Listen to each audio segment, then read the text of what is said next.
It's the battle for the belt here in the 2025 edition of the F&N High School Football Game of the Week as the Cherokee County Warriors make the trip down to central Calhoun County as they'll take on the Alexandria Valley Cubs. Both teams having a solid campaign so far in this 2025 season. It's a big night for both teams as the winner of this ball game will take home our battle for the belt and also more than likely clinch a first-round playoff spot at home in the Class 4A playoffs. We welcome you into our Battle for the Belt edition of the F&N High School Football Game of the Week. A happy game day wherever you're watching us from. James Hardy with you. And filling in tonight, Eddie Bullock on family assignment, we'll say this evening. But Jackson New coming up to the booth with us to take at least pinch hit for Eddie tonight. Happy to have you here with us. Also, of course, Shasta Jones down along the sidelines, Jim Jacobs, and the rest of our F&N crew. Big game tonight, Jackson, for both of these teams as Alexandria, they've had an outstanding season with only one loss so far coming into tonight at 6-1. And then Cherokee County, it's maybe a little bit slightly dipped as far as their standards over the last three seasons, but still a solid 6-2 start coming into tonight. Yeah, 100%. You know, a lot of those teams 6-2, they'd be happy with 6-2, you know, but Cherokee County, that just says how big of a culture that Cherokee County has built over these last couple of years. Well, you talk about culture, Jackson, and that's exactly historically what Alexandria also has had as far as that a winning tradition and fierce support from the Alexandria community. And you look at also this Alexandria program in general now in their 8th season under Todd Ginn, who's gone 56-30. He's just their 4th coach they've had in their program's history, Jackson, going all the way back to 1948. For sure. I mean, that goes right back to the culture thing. I mean, Coach Ginn has came in here. He's been really a game changer for them, man, and he's producing these boys, man, and they've been getting better every single year. Well, they had a very disappointing 2023 with just one win in 10 games, a 1-9 overall record, but they were able to bounce back in a big way. 8 wins last year, including a second-round appearance in the 4A playoffs. And so far this year, as you mentioned, 6-1, and they're coming off a 4-game winning streak, including a season-high 56 on the road at an improved Asheville squad, including 42 of those points in the first quarter.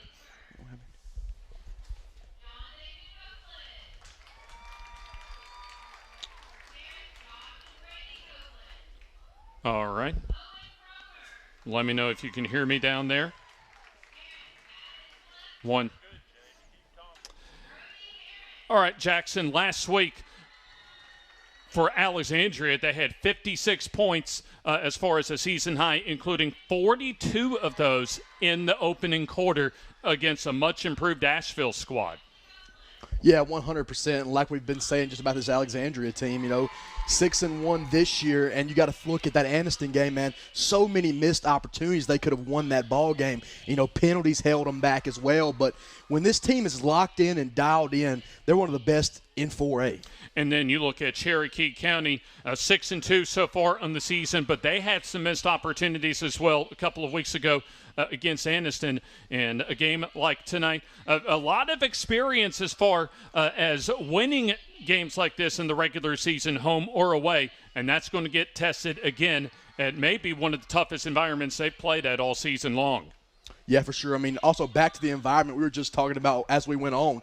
Look at this crowd. I mean, they're everywhere here. These people at Alexandria has came out for all their games.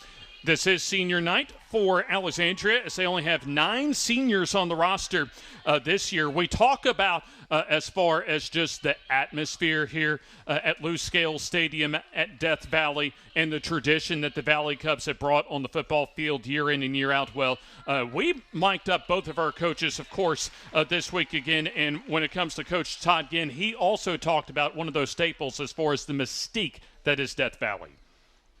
Yeah, 100%. And, you know, traveling in here, you know, it's intimidating, man. When you look across the field and you see these fans all in stands, it's going to be loud. It's going to be very loud. The band's going to be playing. You're on the field. The snap count's going to be hard. It's going to be hard to hear. So you got to watch out for that, too, as well. We'll take a look at some big ones once we come back out of this timeout. Our countdown to kickoff, as always, is brought to you by our friends at Bama Sheds. A lot more to go tonight here on the F&N High School Football Game of the Week, our battle for the belt, as we will take a look at the big ones coming up on the other side of this timeout.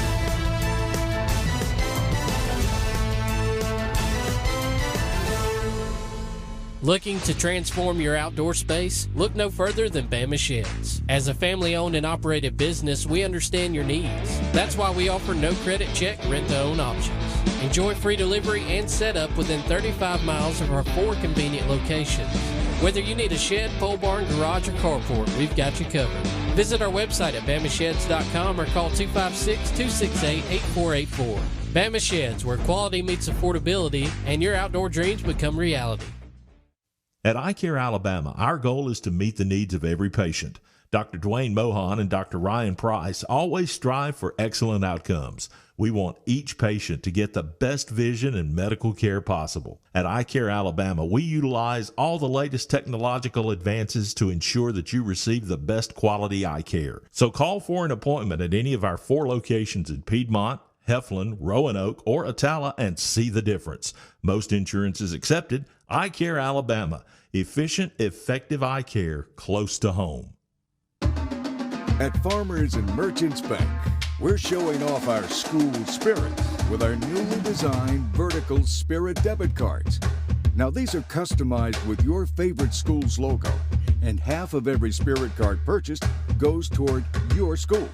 So, show off your colors and support your local school with the F&M Spirit debit card. You can learn more at fnm.bank. Member FDIC.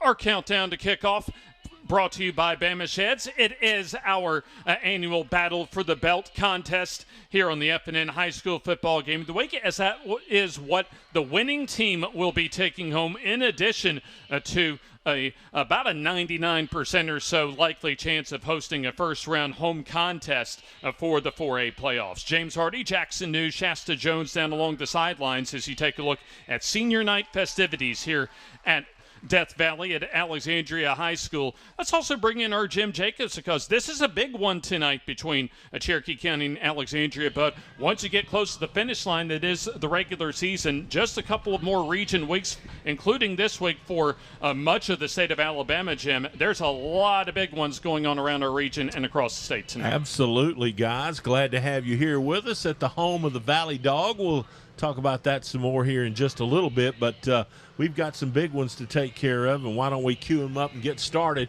And this one is either going to be a blowout or a close game nobody expected. Oxford at Clay Chalkville.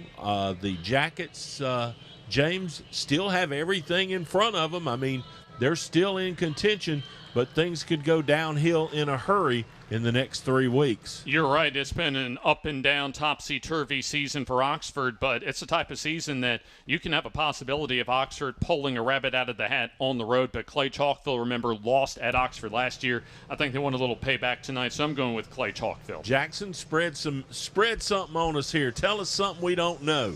Once again, I think that duo of Aaron Fry and Corey Barber is one of the best in the entire state, and I think Clay Chalkville gets a dominant win at home. Let's bring in our Shasta Jones and ask her thoughts on this big matchup over at Clay tonight. Unfortunately, as much as I love my Yellow Jackets, I'm going to have to go with Clay Chalkville. I think it's going to be Clay Chalkville across the board, James, as we move on to our next big one here tonight. This is also, this game is really hard to pick. You've got a couple of teams here in 4A Region 6, and neither one of them has won a region game. I think they're both 0-5. Etowah comes into White Plains tonight. I got to give the Wildcats the edge just because of the home field advantage. I think I'm with you on that one, Jim. In fact, I'm going exactly with your reasoning on that and picking White Plains to pull it out tonight. I think it's going to be really close, but I'll lean towards White Plains, and I think Coach Smith gets his first region win at White Plains tonight. All right, good deal. Let's bring back in Shasta and get her thoughts on this one. Which way you going, girl? I think I'm going to go ahead and go with White Plains. Across the board for WP tonight on this one, Etowah still having problems getting their program back in shape over there in Etowah County. All right, next one up, Gadsden City at Southside. This was a rivalry game for the first time ever. When we were there to do it last year, James, it was a thriller. And Gadsden City at Southside is the game that we're looking at right now. What do you think tonight when they play over at Barney Hood? Yeah, I'm not so sure that Southside is exactly to the point this year where they were last year in the bigger picture of things. And I think Gadsden City also, they want a little payback from what happened at home last year in the final seconds of their first ever contest. So I like the Titans tonight on the road. You know, the Titans going in the South Side, tough environment, but once again, I think it's going to be a close game, but I got to lean on the side of the Titans. Yeah, I'm thinking Titans by 2 touchdowns in this one. We'll let Shasta have the last word. Y'all have to do that to me. Let's see. I'm going to go ahead and go with Gadsden City. All right, so Gadsden City across the board in this one. Shasta, you just say right on Mike, and we'll let you go first on this one. Glencoe at Ohatchee tonight. Glencoe, of course, needs to win to keep their playoff hopes alive. Ohatchee just trying to find anything good. Shasta, you get to go first. Oh, I like what I saw in Ohatchee's attempts and tries last week, but I like Glencoe's defense. I'm going to go with Glencoe. All right, the Yellow Jackets are Shasta's first choice. You know, James, say the kid's name again, number 5 for Ohatchee. Phoenix Tuio Losega. Whatever. Hey, that young man can motor. I really think he's got something going that's going to be impressive when he comes back next year. Ohatchee awfully young, but I think Glencoe gets him tonight over on the creek bank. Yeah, I think Ohatchee will give him a game, but Glencoe just a little better tonight on the road. I agree. I think Coach Blanchard and Glencoe goes on the road and gets the win. All right, so we're all 4 in the corner of the Yellow Jackets. Here's another interesting game. It's not really in our wheelhouse per se, but it's so big every year we have to pick it. Thompson travels to Hoover tonight. Can the Bucks pull off an upset? I think they can, but I think Thompson just able to get across the finish line on the road. You know, this is a close one, but, man, Trent Seaborn is that guy. I got to go with Thompson to get the win tonight. Yeah, I like Thompson in this one as well. All right, Shasta, how about you? Can I just say ditto? Thompson. Okay, yep, that'll work. All right, Lincoln at St. Clair County tonight. You know, you keep thinking that St. Clair County might have just a lapse here or there that could cause them to get upset.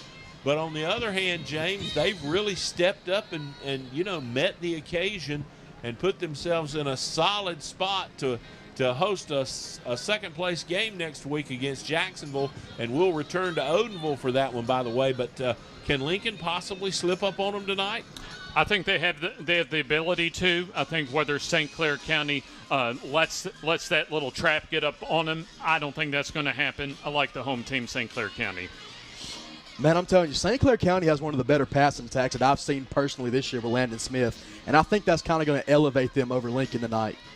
All right, I like St. Clair County at home as well, and we just hope they keep motoring, so we'll have a good one next week with them in Jacksonville here on the Game of the Week. This is another big game tonight, Jackson. North Sand Mountain at Pleasant Valley, 2 really solid teams that have had great years. How do you see this one? As bad as I really want to pick the Raiders tonight, I got to go with North Sand Mountain to go on the road and get the win over Pleasant Valley. I'm going to pick the home team. I like what Jonathan Nix has done the last 3 seasons with Pleasant Valley, and I like the Raiders to pick up a big home win. Shasta, you're up. I'm going to go with Pleasant Valley Raiders. All right, the Raiders, and I'm going to go with Coach Nix and his pirate ship as well to take out North Sand Mountain tonight. Up next, this is another playoff game, and if I'm not mistaken, James, this is for 4th place in 4A Region 6, and the loser goes home empty-handed. Especially if it's Hoax Bluff. If Asheville wins, I believe they are in. I'm going to pick Asheville on the road tonight. You know, I'm going to go with home field advantage tonight. I'm going to go with Hoax Bluff with Bryce Whitaker behind center to get the win. All right, I think we're about to have our national anthem down on the field, so we'll kind of break away from this. We've almost wrapped them up as we get set for the anthem here at Death Valley Loose Gale Stadium.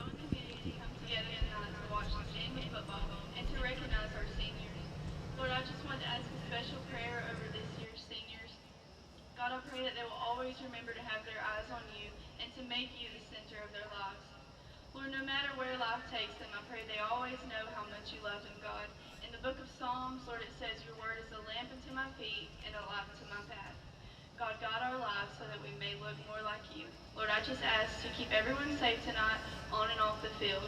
Allow us to play with good sportsmanship and to remember that no matter the outcome of the game, God, let us give all the glory to you, because none of this could ever be possible without you, Lord. Father, thank you for your undeserving love for each of us. Thank you for sending your perfect Son to die for our sins. Not only to die, Lord, but to rise again 3 days later. Thank you, Father, that he is the way, the truth, and the life, and no one can get to the Father except through him. Lord, we love you and ask this in your name. Amen.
And there you have it, our national anthem from down on the field here. Senior night taking place at Loose Gale Stadium on Larry Ginn Field as we get set for a big one. We're going to go back and do Hoax Bluff and Asheville here real quick. James, you had some thoughts on what this means for the playoffs. Well, for Asheville, if they're able to pick up the win on the road tonight, they'll play their way in to the postseason. A very nice season for them.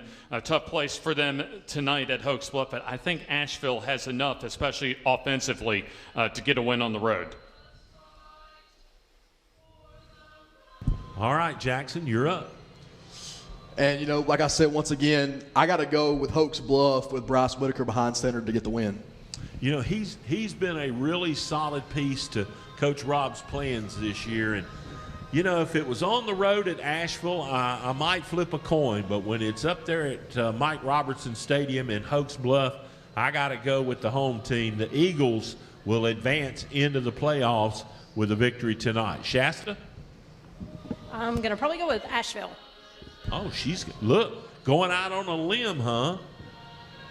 All right. Somebody's got it. Yep, I see we've got some folks singing the anthem down on the field now, and see if we can possibly pick that up.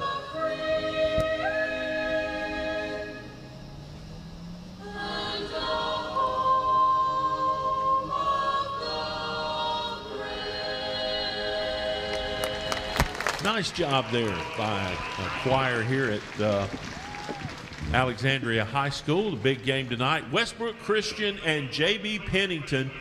James, I think this has second place implications in 3A Region 6. That's right. Westbrook Christian's only lost once this year, and that was the game we covered, their loss at Piedmont. And J.B. Pennington, they need to win this game if they want to get into the postseason, but I like Westbrook Christian on the road. You know, Coach Smith picked up his 300th career win last week. I think he's going to go for number 301 here tonight against J.B. Pennington. All right, Shasta, you get to make the pick here.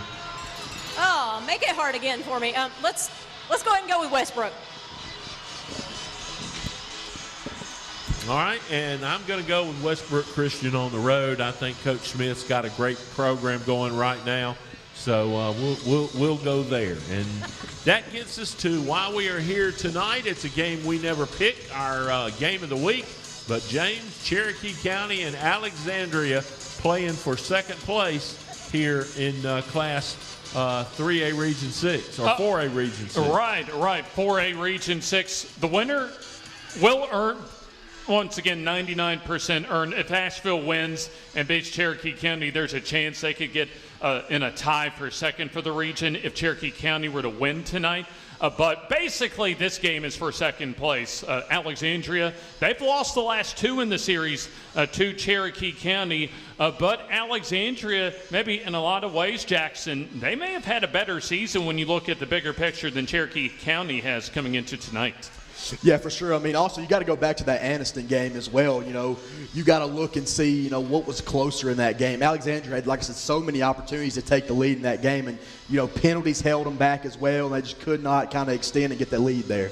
Now, both teams about ready to come out of their pregame locker rooms. So we had a chance to mic up both coaches prior to tonight. And first, as far as the scouting report for both of these coaches, let's hear what Todd Ginn had to say as far as his scouting report when it comes to Cherokee County. Not sure if we can get that, but no worries about that. As Alexandria, let's hear from Todd Ginn as far as his scouting report on Cherokee County. First thing you see is their running back, number 6. He's a hard-nosed runner that runs the ball and makes it tough on you. And, you know, that's the first thing you see on them is we got to stop their run. If we can stop their run, we'll have a chance. You know, past couple of years, they've just been a big physical football team, hard-nosed football team that tries to run it down your throat. And that's easier said than done. You know, they've got big linemen, and they commit to the run. So we've got to stop the run to have a chance. I think for us, all our guys are healthy and ready to go. That's a plus for us because we have some weapons this time that we hadn't had in the past. We've had them, but they've just been young, and now they're coming into their own. So, you know, it should be a good game. You can't ask for a better atmosphere to play in and to have a chance to host a home playoff game. So it should be a good atmosphere and a big game for us. There you hear from Coach Todd Ginn. Also a big game for Cherokee County tonight on the road, and we'll hear as far as what Jacob Kelly had to say on his scouting report on Alexandria. Older. The biggest thing that I see that's different is the confidence level. They play with an extreme amount of confidence right now. Offensively, they're a little bit more dynamic because they're throwing the ball a little bit more. Kind of goes out to the development of the quarterback and the receivers. They have the ability of doing multiple things on offense. They have the ability of doing multiple things on defense. They have the ability of doing multiple things in the kicking game. So I think really that's what makes them very, very dangerous is because of how confident they are, but how dynamic they are. Traditionally, I think they're seen as like a running team. They can throw it all over the yard if they want to. You know, defensively, they attack. They have relentless pursuit to the football. So if you don't block the guys and you don't block the right ones, they're gonna make plays. And so they're fun to watch, to be honest. If I wasn't playing them and just watching them, they have a lot of passion and they play for Alexandria. That's the thing that's fun to watch in high school football is guys that play and represent their communities and their school, and they do a great job of that. A big thanks to Coach Jacob Kelly for Cherokee County and Todd Ginn for Alexandria for at least talking with us as far as their scouting reports on the opposing teams. We're about ready for the opening coin toss. Greystone Landscape Supply brings us our toss of the coin, your local source for all things green and growing in our area, serving Center, Alabama, and surrounding areas at 256-300-3091. So for Cherokee County, they'll have Ben Mosley, Keyshawn Woods among their captains. In the white tops, black tops are the Valley Cubs, Cole Wheeler, J.J. Beeson among their captains, and we'll send it down to the field as far as Cecil Garrison, our referee, with the toss of the coin.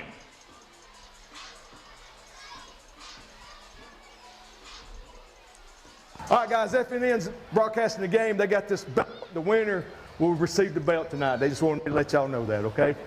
All right, good job. Guys, congratulations on being chosen captains, you leaders of your team. Sportsmanship throughout the contest, okay? You the visitor. Tails, that's heads. Head, tails. What's your call? Tails. Tails. Drop it, we'll do it again, okay?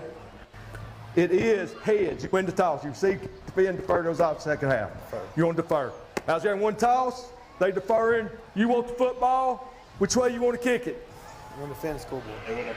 Which way you want to kick it? This way? Okay. Turn the way you want to kick it. All right, there you go. They wanted to defer. Y'all getting the football, okay? Going to receive that here, okay? Shake hands, guys. Good luck.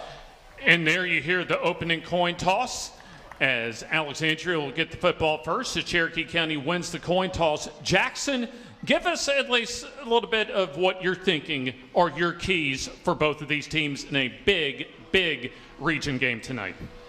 I mean, the answer's simple. Run the ball. Who can run the football the best? Because both these teams, like we say, Wheeler can pass the ball, but a lot of the time they're going to go with J.J. Beeson in the backfield. And Cherokee County, when we've seen them already this year, they do not throw the ball hardly at all. But one thing I would love to see from Cherokee County that I seen in that Anniston game, when they put Keyshawn Woods in that Wildcat formation, that kind of Gus Malzahn Wildcat formation that he had, that power, and, he took it to the house, and that was the one big play for Cherokee County. I'd like to see a lot more of that tonight. Now, Keyshawn Woods was able to rack up over 300 yards rushing at home last week on senior night against Oaks Bluff as both Cherokee County and Alexandria make their way out onto the field. Lou Scales Stadium, or better known as Death Valley, as a blackout type of night for Alexandria, wearing their black tops and bottoms, and then the white tops and bottoms for Cherokee County. A big night, really in a lot of ways when you look at Alexandria. Of course they have the tradition, 3 state championships, as well as just the stability of the football program over the decades, but coming off of a 1-9 season 2 years ago. This is also in a lot of ways, Jackson, especially with what Cherokee County has accomplished over the last 3 years, this is kind of a statement game for Alexandria to show that, hey, we're on our way to being back to where we belong. Exactly. You got to look and say, hey, this is like you said, it's a statement game for them. Say, hey, we belong just right in there with you as Cherokee County. Went to the state finals like last year, and so this is a huge game. Now, we'll hear maybe later on as far as from Jacob Kelly, but he also told me earlier in the week, Jackson, he wants his team to play, at least as far as what they're capable of playing, but in order for them to do that, they've got to eliminate the penalties and the turnovers and just the mistakes in general that, in his mind, has plagued this team this entire season. Yeah, you can't beat yourself. That's one of the main things. You cannot beat yourself, and we've seen that in the Anniston game. We've seen it against Cherokee County. A critical turnover, also a block punt that went against Cherokee County that was able to get Anniston across the finish line 2 weeks ago. David's Wrecker Service brings us our opening kickoff, providing 24-hour towing. And we'll see if one of these two teams needs that as far as a big region game tonight. Class 4A Region 6, both of these teams with just one region loss on the season, both coming to Anniston. Here's an onside kick, a loose ball, a fight for it, and Alexandria says they have it. And let's see, the official indication not given out yet, and now it appears Alexandria, I think, has it, as there's also a flag that comes in late. 4A Region 6. So we'll take another look here. These teams with just as far as that Walker Marine Works replay of that onside kick. And there you see an aggressive call that time from Coach Todd Ginn, but Alexandria wants to make a statement early on. And that's exactly how you start off a game. You want to make a statement in right there. Onside kick, not expecting it. I think that was number 3, Moncray Morris, that recovered the onside kick there, and that is huge for the Alexandria offense. Yeah, MJ Morris, one of their star athletes for Alexandria. Alexandria football going this way. After the play, unsportsmanlike. Alexandria. After the play, unsportsmanlike, Cherokee County. They offset 1st and 10. So there you hear Cecil Garrison confirm both Alexandria football and offsetting unsportsmanlike conduct calls. And, both coaches said this week, got to minimize the penalty. So Coach Ginn and Coach Kelly can't be happy with that on the opening kickoff. Representative Randy Wood, who represents Alabama House District 36, brings you our first quarter as we'll take a look at the Alexandria starters, beginning with Cole Wheeler, the junior quarterback. He had a couple of touchdowns last week on the road at Asheville, a rushing and a passing touchdown, and needed to just throw 14 times, got 8 completions for almost 150 yards. And we'll have a whistle, and looks like an early timeout called by Coach Todd Ginn. Always a special atmosphere when it comes to Death Valley. And let's send it down to Shasta Jones as far as one of the featured items at the concession stands when it comes to the Valley Dog. Well, I was able to. So we'll send back down to Shasta here in just a moment, but does give us an opportunity as far as looking at the starters further for Alexandria. Ryan Brown, the fullback, along with Jayden Nixon in the backfield. You also have M.J. Morris, who was able to recover that onside kick, along with Evan White and J.J. Beeson as your receivers, Royce Trantham as the tight end. And then on the offensive line, it is Russell Trantham, the twin brother of Royce Trantham, at center.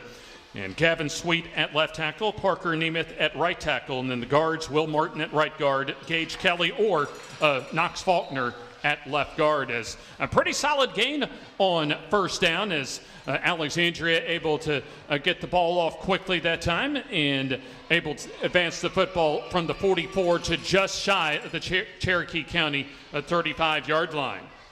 And, that's huge for Alexandria. They established the run game early. So Nixon, who's gotten more recent calls as far as the tailback position, able to get about an 8-yard gain. Here's a quick throw to the near side. That's caught.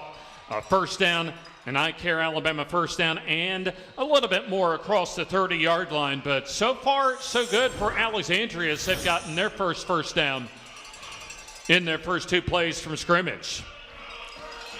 And, you've got to get the ball in the hands of your athletes, and that's exactly what they're doing. M.J. Morris right there, give him the ball in space and let him make a play. M.J. Morris, just a sophomore, had 5 touchdowns in the win against Sardis at the end of September. Alexandria has not lost since that 20-18 thriller, at least that was on the short end of the stick for them at Anniston about a month ago. Beeson in the backfield. Here's the quick toss over to the far side. That's complete as a loose football. And it looks as if Alexandria, however, able to come up with the football as Morris again, or I think White that time on the catch. Ooh, scary right there for Alexandria. That could have been disastrous on this opening drive, whereas you've shown a lot of potential. Cherokee County defensively up front will have Dylan Duncan or Case Tittle at one of the defensive end spots. Darwin Ross at the other defensive end. Dalton Duncan is the nose guard. Case Hill and Jaquan Diamond, the outside linebackers. Ethan Glass and Nate Black are the inside linebackers. 2nd down and 6. Man in motion is White, as we'll have a whistle and a flag on the play. It appears it's going to against Guard. Offense. 5-yard penalty. 5-yard setback for Alexandria that will put them behind the sticks now for a 2nd down and long. A little more than 2 minutes played here in the opening quarter, as Alexandria decided to go for the onside kick, get this game started in grand fashion, and they were able to recover. A couple of plays later, a 1st down, and then after a near disaster and a penalty, a 2nd down and 11 coming up. Wheeler all alone in the backfield, drops back under pressure, and now goes downfield, one-on-one ball, and caught in the end zone and held on by White. But they'll say incomplete, as it appears that he did not have possession inbounds, so 3rd down coming up. And that was a beautifully, beautifully placed ball by Wheeler right there. He just couldn't get his foot in bounds. So a break in the end zone and held on by Weiss. So there you see the Walker Marine Works second look that time. Almost a great job on the footwork also by Evan White, but the junior not quite able to keep that foot in bounds. He had 8 catches for 122 yards at Hoax Bluff last week along with the touchdown. Here comes 3rd and long. Wheeler wants to go downfield, and that's intercepted. Very nice job by Keyshawn Thomas, the safety, as he was able to drift back in coverage for the pick. And that is huge, huge for Cherokee County right there. To get your defense off field, force a turnover, now you put your offense in a pretty good position. An outstanding play that time on the Walker Marine Works second look by Keyshawn Thomas, the experienced safety, the junior, as he's able to come up with a big, big play for the Warriors, as now Adam Griffith, Keyshawn Woods, and the rest of the Warriors come out offensively. And you know what they're going to do. They're going to try and go right at this Alexandria defense. Ben Mosley, one of the tight ends, in motion. Woods goes up the middle and gets met by MJ Morris from his safety spot. Also one of the linebackers, or check that, one of the DBs, and J.J. Beeson on the tackle. Let's look further at the Cherokee County offense. We'll also see some Jay-Sean Stroop in the backfield, and then J.V. Henderson, Ethan Glass, and Tatum Perry as some of those receivers, with Case Hill and Ben Mosley, the tight end. Trying to stretch it to the outside. Woods able to sneak whatever yards he can at the far numbers, maybe a couple of yards that time. 3rd down coming up. We've played about 3.5 minutes of this opening quarter. Keyshawn Thomas able to come up with a big interception, and here comes a 3rd down and medium. We'll take a look at the offensive line here in just a moment. As Griffith going to be tested here on 3rd down, as he calls for an audible at the line. Here's the give Woods as he gets wrapped up right at the line of scrimmage and nothing further. Very nice play by Ryan Brown, the linebacker, as he was able to read the play and make the stop. Punting time coming up. Tremendous, tremendous job by Alexandria defense. You know, turnover, not ideal at all, but your defense comes out, makes a play, and they're going to force a punt here. Hugh Miller, the place kicker, also the punter this year for Jacob Kelly's Cherokee County Warriors, as he'll punt the football away. MJ Morris standing around midfield, just shy of midfield at that Alexandria logo. I'm not punting MJ. There's a line drive spiraling punt fielded at the 47 by Morris. Contained nicely that time, as about a 5-yard return for Morris, as you had 3 different special teams players for Cherokee County come up on the stop. Yeah, great contain there by Cherokee County. By the way, the rest of the Cherokee County defense in the defensive backfield, Keyshawn Thomas, the free safety, Cooper Allen, the other safety, the strong safety, and then Quintavious Rogers, J.V. Henderson, the primary corners. Could see some Tatum Perry also in that defensive backfield. Also, look out for Case Tittle. He made some huge plays in that Anderson game that we ended up calling. 1st down, great field position for Alexandria. Brown the call right up the middle is a good surge on the left side of the offensive line, as 3 different Cherokee County Warriors have to take down Ryan Brown after about a solid 4 or 5 yards. A big thanks to State Representative Randy Wood from Alabama House District 36 as he presents our first quarter, serving District 36 since 2002, loyal to our community, focused on our future. 2nd down and 5. Here's the quick pass to the near side. That's complete. Morris, an early target so far as he advances the football inside the 30, and that is good enough for the 1st down. And, you know, he should be the key target, you know, just of how versatile that guy is. You know, I can say it till I'm blue in the face, but, you know, get it to your athletes and let them make plays. And you look at so far in this first quarter, Alexandria has dominated the field position as they have started across midfield on both of their drives so far. First down and 10. Football just inside the 28-yard line of Cherokee County. Wheeler now operates out of the shotgun. Beeson gets the call, finds some room off of left guard and gets inside the 25 to about the 23-yard line. So solid vision that time by Beeson, as he's been at least one of the primary athletes, whether at receiver or at running back. Jaden Nixon also has gotten a lot of carries since the Anniston game. Had 10 carries for over 100 yards and a couple of touchdowns at Asheville last week. Second down on the way. Brown back in at a H-back spot. I think Nixon is in the backfield wearing number 19 as he explodes off the left side, and it appears, I think, Jackson, he has enough to move the chains. And, you know, those 3 or 4 yards per play, that's how you win football games. You know, it kills clock, you slow the game down, and it's huge. So needed 5, and looks as if that he got about 4.5 or so officially, so it's going to be third down and about a half yard to go. Wheeler now goes under center. Nixon, the primary back. Quarterback sneak easy does it for Cole Wheeler as he keeps the drive alive. Just went off of his left guard and no resistance that time from the Cherokee County defensive line.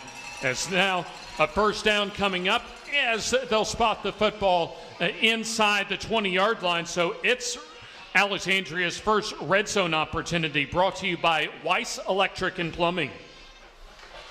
And this Alexandria O-line has dominated in the trenches so far. The type of ball Todd Ginn wants his program to play. Of course, as well as Cherokee County head coach Jacob Kelly. Nixon wearing number 19 in the backfield, as before the snap we have what looks like a flag on the play. Cecil Garrison tells us it is a false start. Offense, 5 yards. So second down upcoming.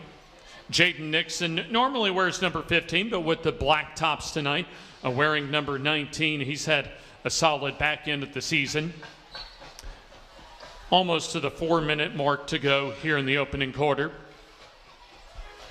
They'll mark the football back around the 19-yard line. Wheeler now under center. Brown goes in motion, and the give to Nixon as he gets gobbled up and slung around and thrown down in the backfield, as it appears Asa Hobart that time shoots through the gap for the TFL.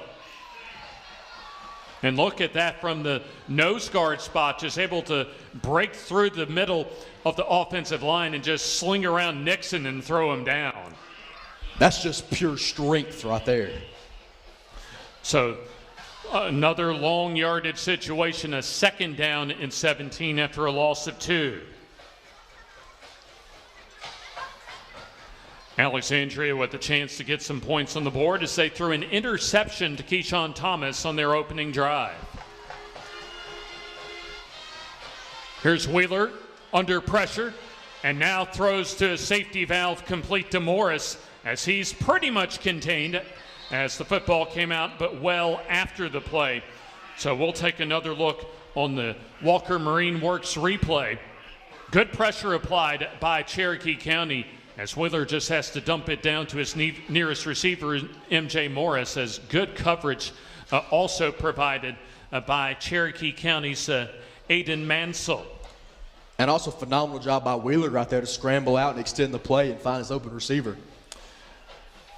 So, not sure if we had a penalty, but looks as if we did. And so Alexandria, they've had a handful of penalties so far on this drive alone.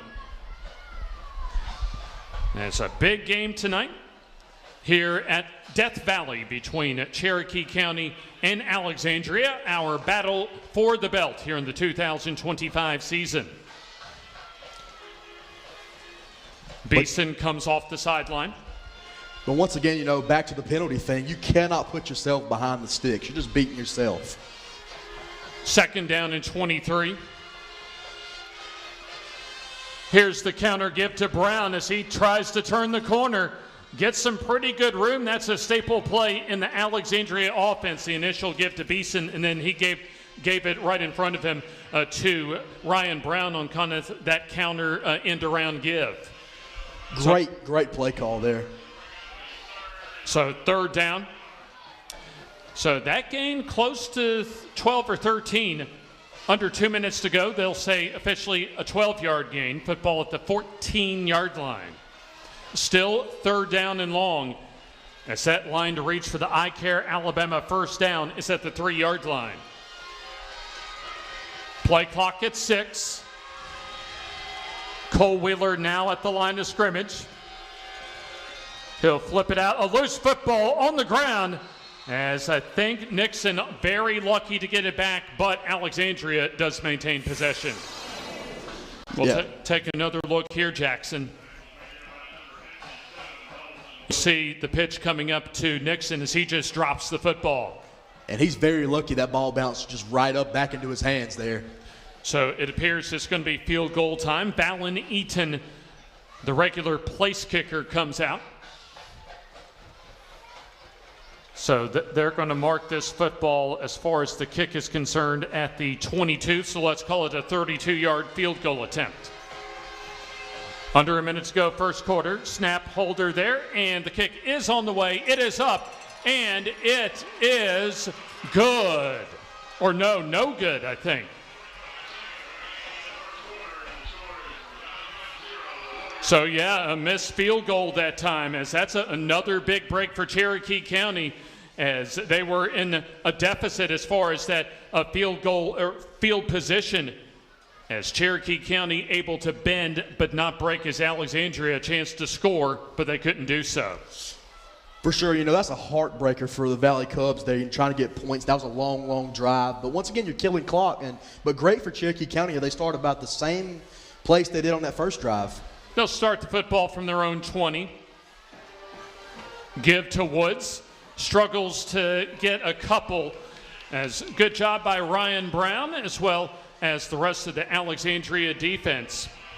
In fact, let's take a look at the Valley Cubs defense up front. Parker Nemeth along with Royce Trantham, Knox Faulkner, and Kaysen Gardner up front, along with some Cooper Bridges. Linebackers of Corey Owens, Ryan Brown, and Eli Kirby. Play fake gets Griffith under pressure, and he goes down.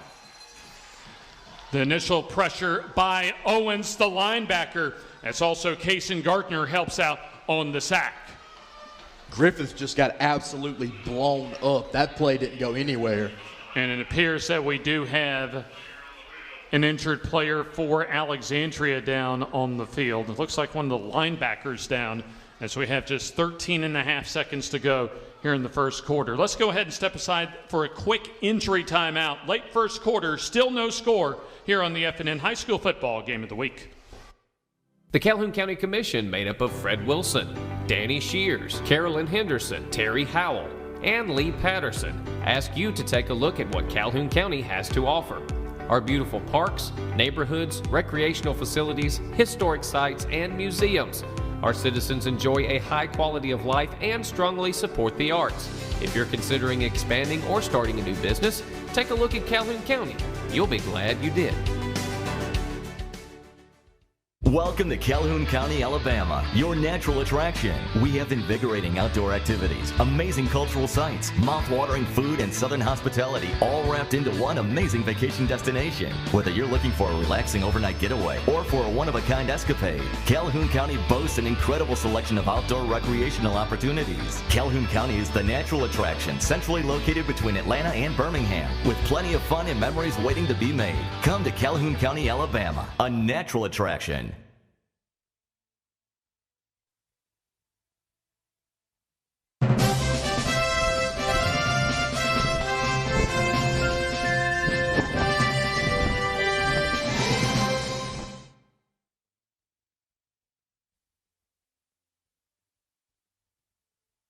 Either team able to get on the scoreboard. Cherokee County on their 2nd drive of the ball game. And let's send it down to Shasta Jones as far as a feature on one of the twins for Alexandria, first in Royce Trantham.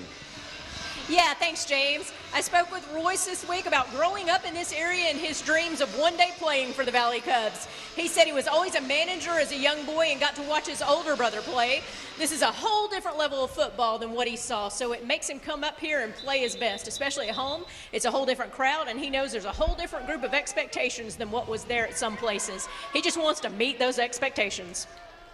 Very nicely done there, Shasta. As far as our feature on Royce Trantham, just coming out of that Curvin's Roofing timeout as we begin the second quarter with a 3rd and long for Cherokee County. Officially underway in the second quarter. Griffith has time now, wants to go down the field, has a receiver incomplete at the 45. That's a huge first down reception by Keyshawn Thomas, and that was one of the best throws by Adam Griffith all season long. Where did that come from? Griffith right there. That was absolutely amazing. You can't throw a better ball than that. This is a great look, courtesy of Walker Marine Works, and right on the money to Keyshawn Thomas. And Thomas, I apologize, Thomas did a great job at adjusting to that ball as well. I was about to say needed 14 and got a lot more than that. First time that Cherokee County is across the 50-yard line as Woods nearly spins free and gets close to the first down, but across the 40 to about the 37-yard line, we'll call it, still a solid 6 yards. And I'll tell you, this throw that we saw from Griffith, those are the type of throws really that Cherokee County probably needs more often to kind of loosen it up for the running game. And another thing's confidence, man. You got to understand confidence. Griffith's confidence right now has got to be sky high from that throw.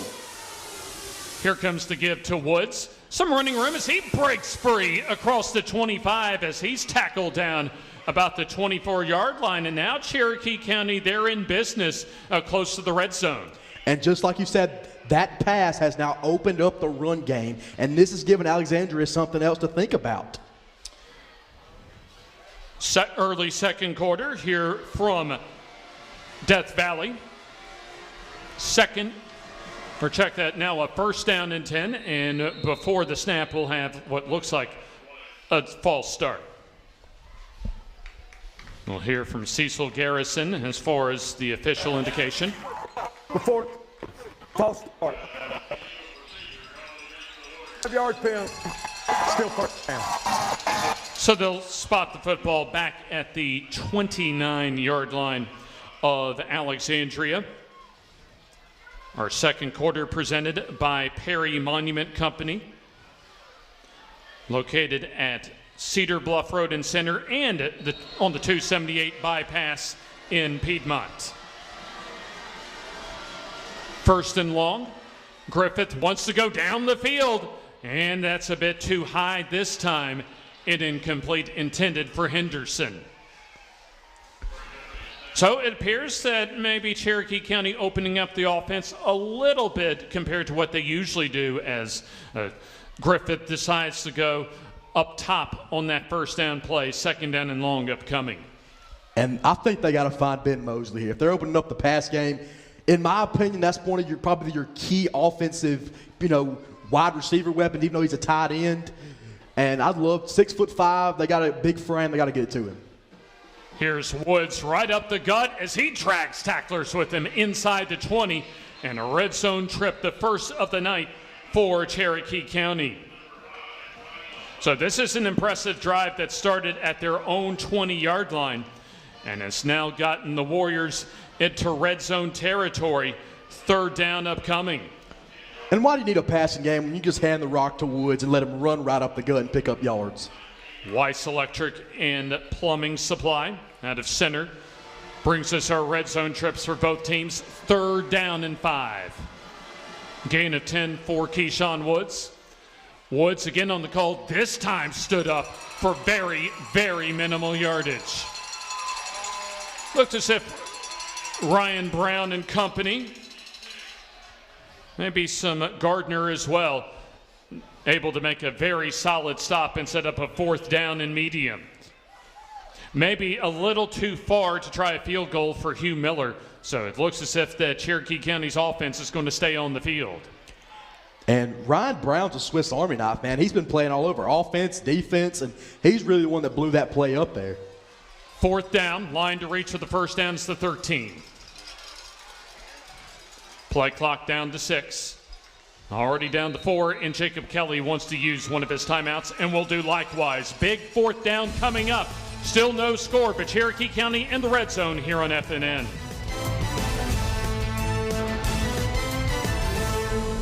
Your neighborhood Grub Mart is your one-stop shop for everything you need when you're on the go. Grub Mart features the best prices on Coke and Pepsi products and is the home to the 99-cent bag of ice every day. And Grub Mart is your exclusive home for the popcorn bucket. Purchase yours for only $5.99, then bring it for free refills throughout the year. And save every day with your Grub Mart Super Saver Card. When you're on the go, it's good to know Grub Mart has everything you need. Gas, diesel, and delicious Oleo donuts. In business over 78 years, visit your local Grub Mart today.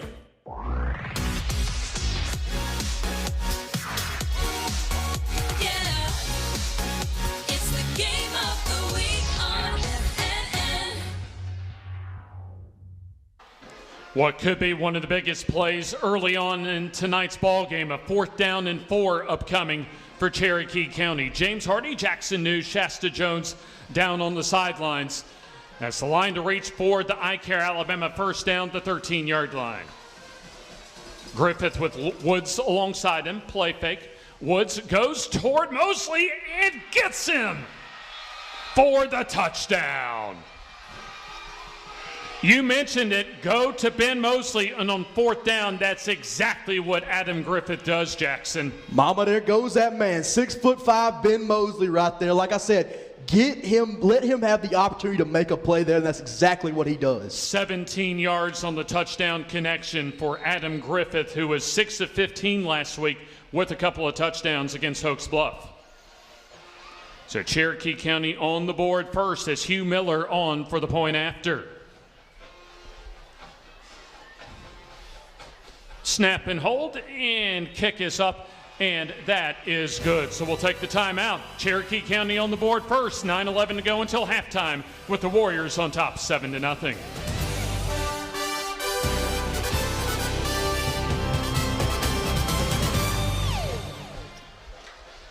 Hi, I'm Randy Wood, State Representative for District 36, which covers parts of Calhoun, St. Clair, and Talladega counties. As your representative in Montgomery, I say good luck to all our local student athletes, coaches, and supporters. Best wishes for a great season and a successful school year.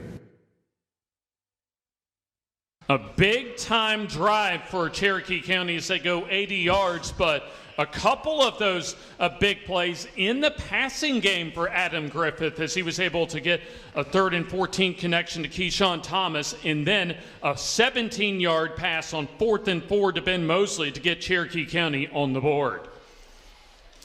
But like we said, that passing game, that one long pass right there completely changed the offense for Cherokee County and opened up the run game. The Davids Wrecker service kickoff coming up from Hugh Miller. End over end kick, fielded or at least dropped initially as Beeson picks it up.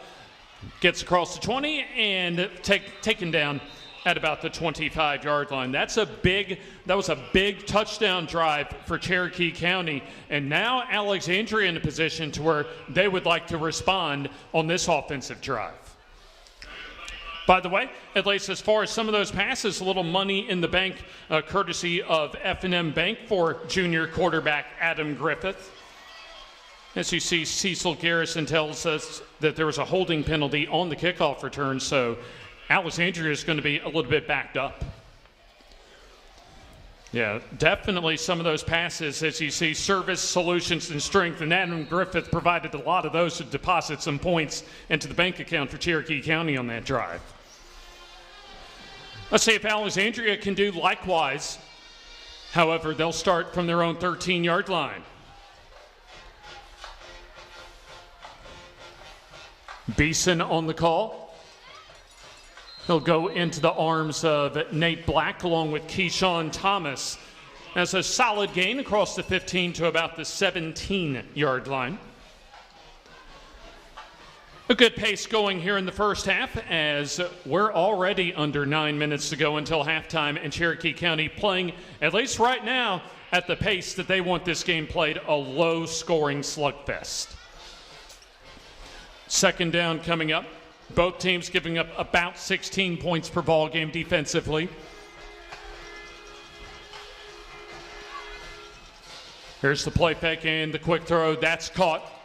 Morris on the reception across the 20 to about the 23-yard line, and that is good enough for the Alexandria first down. And you know, another thing that I've noticed, these DBs, Cherokee County, has given Alexandria so much cushion. I mean, he can hit Morris every time on that little list. I mean, pick up 4 or 5 yards in reality until they make adjustments. So first down coming up. Morris has tended to be so far the favorite target for Cole Wheeler. So they'll operate now from the 24. The 7-yard pass completion on second down to move the sticks. White goes in motion. Beeson on the carry, sees room and taken down. That was a nice reaction by Ethan Glass, the linebacker, as he was able to come from behind to make the stop. Football goes out to the 29-yard line, so still gets a rock-solid 5 yards. See if Alexandria can pound their way, or maybe us try and spread out Cherokee County here as they'll have a second and medium. Cherokee County on the road next week at Asheville to close out the regular season. Quarterback draw, well read that time, as you had about 4 or 5 white shirts for Cherokee County come up to help out on the stop. Case Tittle, one of those. And then also you had 3 others that appeared for Cherokee County that were able to gang up on Cole Wheeler. So third down. Still gain 3 for Wheeler. Needs just a couple to keep this drive alive. Drive started at their own 13.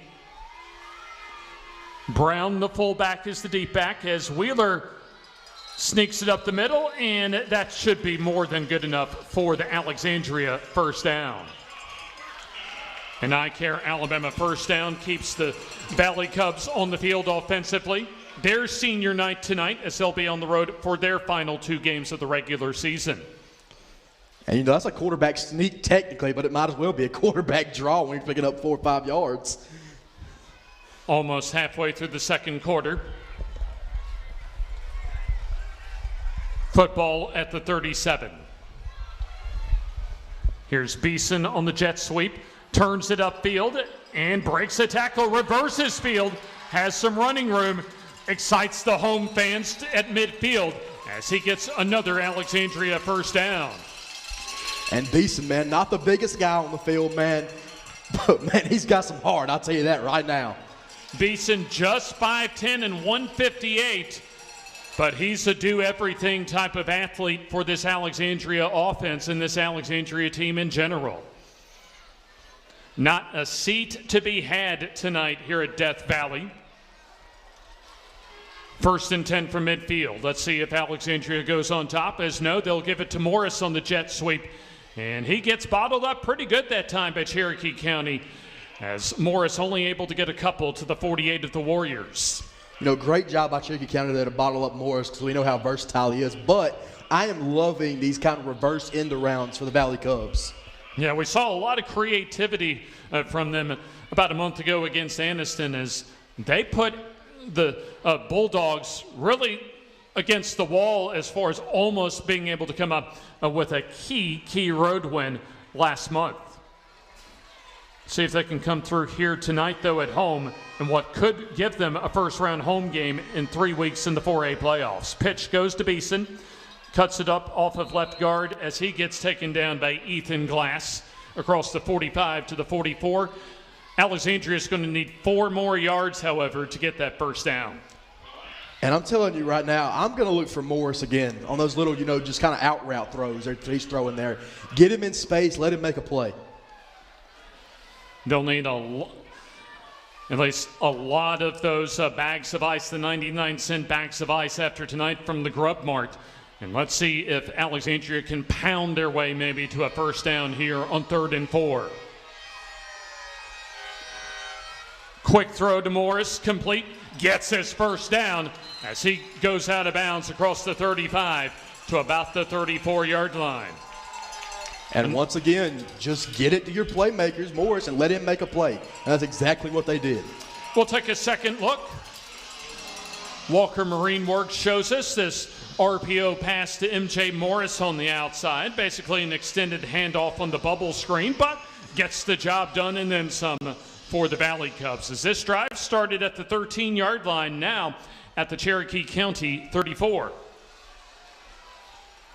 Clock stops right at 4 to go until we reach halftime. Wheeler, fade pass far side, and well defended but caught by Morris as he goes in for the touchdown. MJ Morris, are you kidding me? 34 yards as that was a picture-perfect fade route from Wheeler. Walker Marine Works shows us that outstanding pitch and catch from Wheeler to Morris from 34 yards out. As now Valen Eaton comes out to try and tie this one up. And we came in here talking about this team's run game, man, and boy, have we been wrong. Gets rid of the passing game that has opened everything up here tonight. Adam Griffith with a couple of key passes for Cherokee County to get the Warriors on the board. And now Cole Wheeler does so for Alexandria. Snap, hold, and kick are all there as we're knotted up at 7. Let's take the timeout. 3:51 until halftime. Tied up late second quarter. The FNN High School Football Game of the Week. It's game day, and from all of us at Bucks Island, from the Loft Tackle Store, from the team in service, from the team in parks, from the sales team, from the Bucks Island family, good luck and go get 'em, boys. Treating our customers the way we want to be treated since 1948. BucksIsland.com or call 1-800-I'm-READY. Let our team help you win on the water.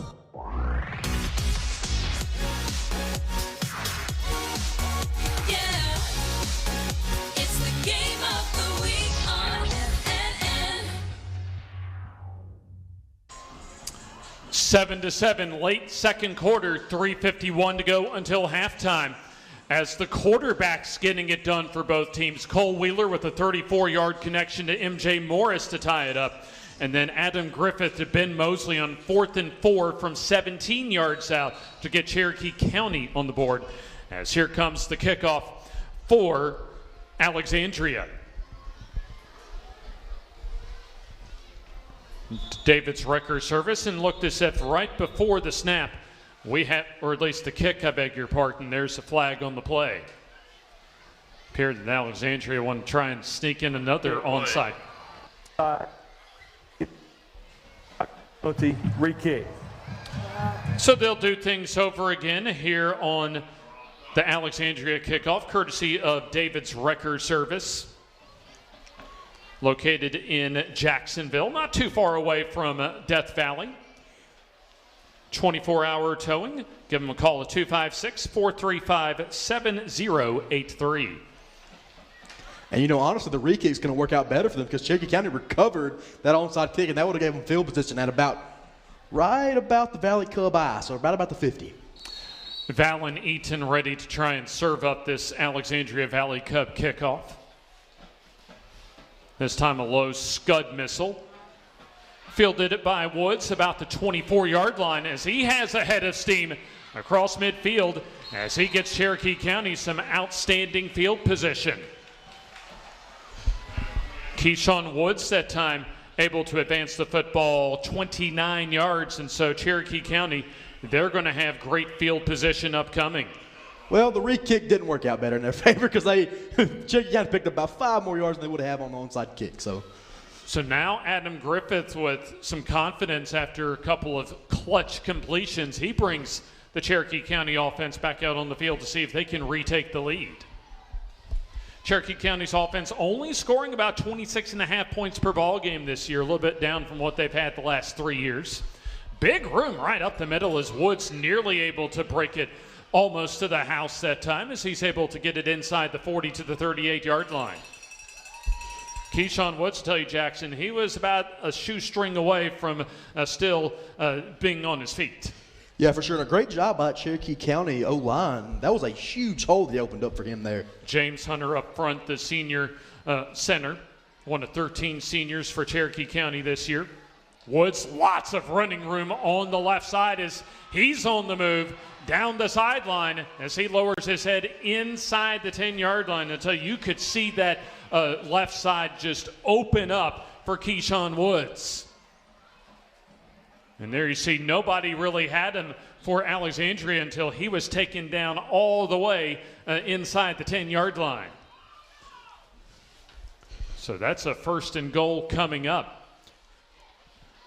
But once again, you know, the passing game opening up the run game once again. We'll call it at the 3-yard line. You know where this is going. Griffith in the backfield as Woods on the call, bangs forward right up the middle, and he's in for the Cherokee County touchdown.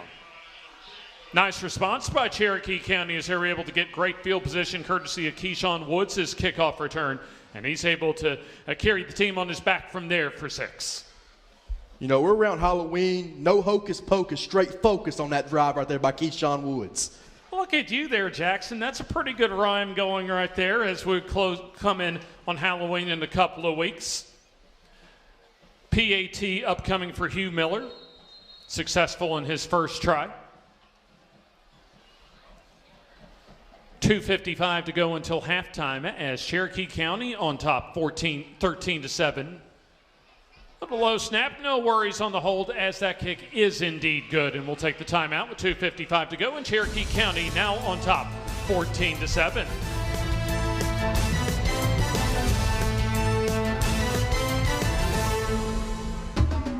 At Farmers and Merchants Bank, we're showing off our school spirit with our newly designed vertical Spirit debit cards. Now these are customized with your favorite school's logo, and half of every Spirit card purchased goes toward your school. So show off your colors and support your local school with the F&M Spirit debit card. You can learn more at fnm.bank. Member FDIC.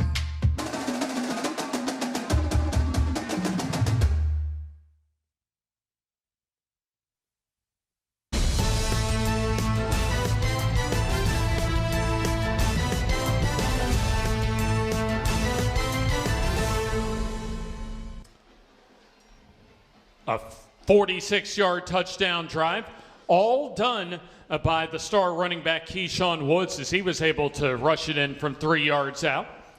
Cherokee County on top by 7. Another David's Wrecker service kickoff. Miller approaches the football. Little chip shot as that goes toward Morris at the 20. Looks to reverse it to the near side. Loses the football as Cherokee County comes up with it.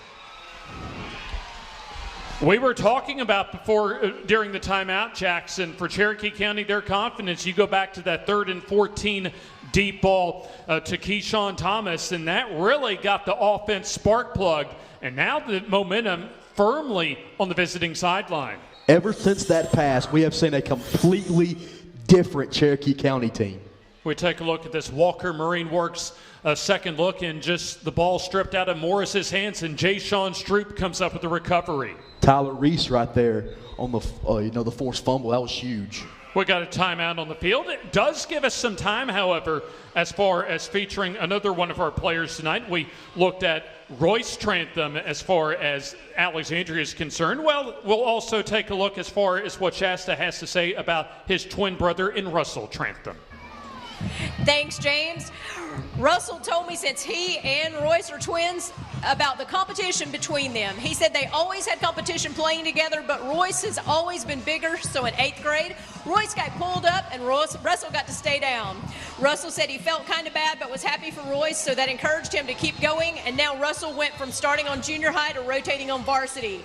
When I asked him about dreams as a kid of getting to play for the Valley Cubs, he said coming to Alexandria, you watch a home football game and even the away games, you are always going to see Alexandria sidelines packed, sold out, everybody's going to be there, and that always made him feel like he wanted to do this one day. Outstanding work there, Shasta.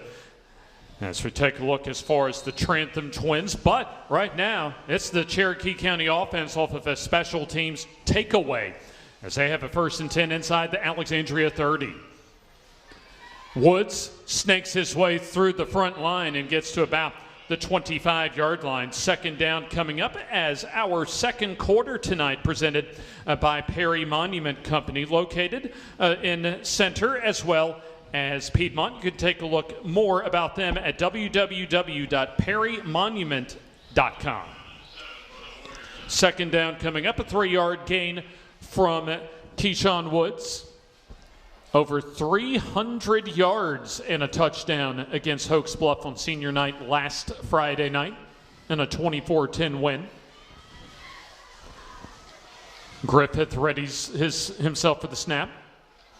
And he's going to keep it on the zone read and able to get some solid yardage inside the 25. Good job by Griffith, who's had a pretty solid first half so far. Sets up his team for a 3rd and short.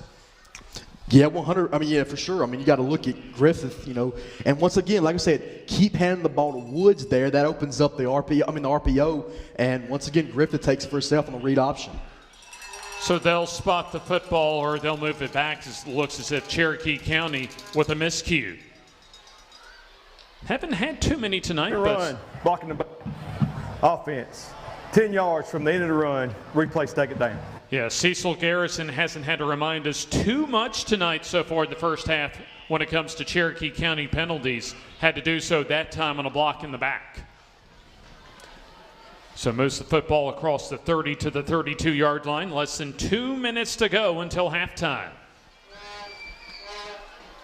Here's Woods as he gets spun around about the 30-yard line, falls forward to about the 29-yard line. So looking at the timeout situation, Alexandria with just one and a couple of timeouts at the disposal for Cherokee County.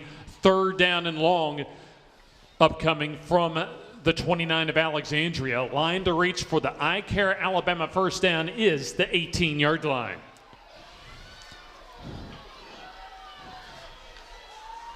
Here's the play action. Griffith on the roll. Now throws one-on-one coverage and underthrown and looks as if intercepted. A big pick that time for Tylen Hunt, the cornerback, as Alexandria comes up with the big play. Yeah, and a great job there by Alexandria, because that's a 50-50 ball, and, who's going to come down with it? Alexandria wins that battle. Intended for J.V. Henderson as the ball underthrown, however, is Tylen Hunt able to position himself for the first Alexandria takeaway of the night. Just over a minute to go until halftime. However, Alexandria backed up almost to their own goal line. They'll spot that football about the 2-yard line as Cole Wheeler makes the long sprint to the huddle. Alexandria breaks the huddle at 10. Beeson in the backfield as they'll reset the play clock, looks like. Now Beeson up the middle as he runs right into Case Tittle, but able to drag him and a couple of other Warriors to about the 4. However, at this point, Alexandria, they just want to at least hold on to this football, not turn it over deep in their own territory, get to the halftime locker room and regroup. That's exactly what I was going to say here. You got to be very, very careful, especially if you're running plays down here. Because, you've really struggled with fumbles in this game already. If you fumble the ball right here on the 2-yard line, you're in major, major trouble. Yeah, likely the last play of the first half for Alexandria. And here's the pump fake and the throw down the field, and it goes incomplete. 21.6 seconds to go. A little bit surprised that time that we saw a throw from Alexandria when at least this deep in the second quarter, deep in their own territory. Yeah, I'm not sure about that play call there, especially, like I said, I thought they might just try to take it in the half and regroup, but throw a pass there, and now you stop the clock with 21 seconds, 3rd and 8, and if Cherokee County wants to, they get a stop here. They call a timeout, and that gives them possibly either a field goal attempt or at least a Hail Mary attempt. Depends on how far the punt is. 3rd down and long. 3rd and 8 with 21.6 to go. Pitch goes to Beeson. as he tries to turn it up the right side, and he'll get minimal yardage. And now here comes one of Jacob Kelly's 2 remaining timeouts with 13.1 seconds to go. I'll tell you what, on the whole, especially after how this game started with that unsuccessful onside kick for Alexandria, I think if you're Jacob Kelly, you've got to like how this first half has turned out for your team. I mean, for sure. I mean, you look, I mean, they came in here basically in enemy territory, so to speak, and they have played a phenomenal first half of football. You know, a couple miscues early on in the first 2 drives, but that one long pass ignited their confidence, and that has kind of rolled them on all the way here. So that was an Adam Griffith bomb on 3rd and 14 on their first touchdown drive to Keyshawn Thomas, the junior athlete. That was able to get the ball into Alexandria territory for the first time. That led to a 17-yard reception by Ben Mosley, the senior tight end. And then on the very next scoring drive for Cherokee County was a 3-yard run by Keyshawn Woods. But also, you got to be careful right here. You know, you're punting from your 4-yard line. That pass stopped the clock, and now Cherokee County has a chance to punt block here. Well, Cole Wheeler, also the punter for Alexandria, beg your pardon. So he'll now drop back into punt formation. A little high snap there, but the punt goes off. That's going to land about the 35-yard line. 6 seconds now down to 4. As they'll now get the football, will Keyshawn Thomas with just under 2 seconds to go until halftime. And Thomas just let the ball sit there, and the clock was slowly running out, and he didn't realize it, so finally he picks the ball up. Well, you mentioned as far as some of the possibilities that Cherokee County has with 1.9 seconds to go, and hey, why not chuck it up to the end zone and see what happens here? They're going to spot this football at the Alexandria 34-yard line.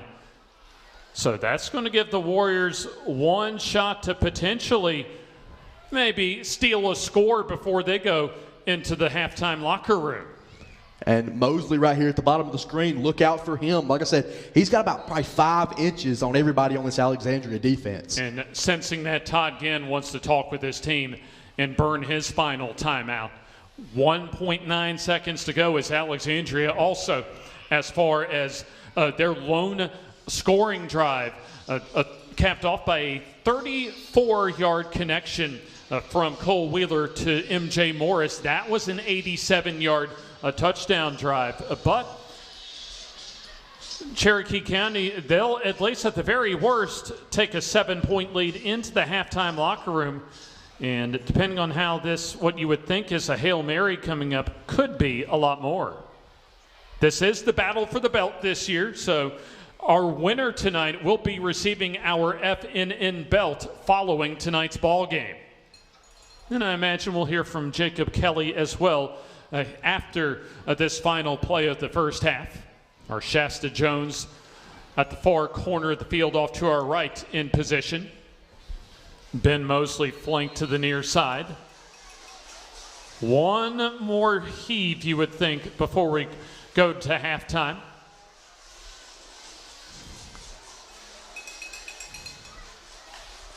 Snap to Griffith under pressure as he throws as he's in, and that's picked off. Picked off by Alexandria as Morris has it coming down the near side. He has a convoy of blockers trying to take it to the house, and he will score. Disastrous right there for Cherokee County. And right now, this place just erupted. Cherokee County had controlled this second quarter, but a miscue from the Warriors as you see Morris come up with the pick. Utilize his blockers as Walker Marine Works shows you MJ Morris stroll down the sideline for 6. And I didn't catch a number who came off the edge there for the Valley Cubs, but they hit Griffith, which caused that throw. And so I want to give credit to him as well because that was really what caused that interception. Either Gardner or Faulkner that time as Eaton on for the PAT to try and tie it up. Low snap, hold, however, there, and the kick is up and good as we are tied at 14 apiece here at halftime. So a little turn of the script here at Lou Scale Stadium. As it appears now, we'll have Coach Todd Ginn make his way toward the home locker room, as well as our Shasta Jones, as that was quite a turn of momentum at the end of this second quarter. Tied up at 14 when it appeared that Cherokee County was going to take a lead going into the halftime locker room. And I mean, if you're Coach Kelly, man, you just got to be sick over that. You know, taking a 14-7 lead here in Death Valley, Battle of the Belt would have been huge going into halftime. Still waiting for Coach Todd Ginn to make his way to our Shasta Jones. As an entertaining, quite compelling first half as far as the change in the momentum swings is concerned all throughout that first half. As Alexandria began the game with the onside kick, but Alexandria not able to take advantage of field position as far as their first two possessions in the first quarter. Cherokee County led for much of the second quarter before they were able to at least take the lead, and then Alexandria able to get the pick six from M.J. Morris to tie things up. And so far, M.J. Morris has been kind of the player of the game for the Valley Cubs, man. On offense and that pick six on defense right there, he's really been the main playmaker and game changer. Looks as if Coach Todd Ginn now making his way toward our Shasta Jones. And Todd Ginn in position. Let's send it down to Shasta. Coach Ginn, what an exciting game this has been.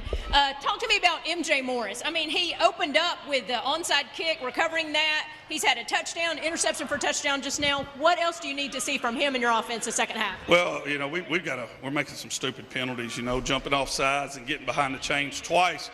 We got down here early and made some stupid penalties. But, you know, I was happy for MJ. He fumbled the return. So to see him get a chance to get that interception, take it back, that's a big momentum play. We've got to settle down. I think we're a little too keyed up early on. We've got to settle down and play our style of ball. Fix some things. They took advantage of us on defense there that last drive before the half, but we'll go in here and fix some things. All right, well, good luck in the second half. We're going to send it back to you, James. Thank you, Coach, and thank you, Shastas. We'll take the halftime timeout. Our halftime brought to you by the Calhoun County Commission, as it's knotted up at 14 here on the F&N High School Football Game of the Week.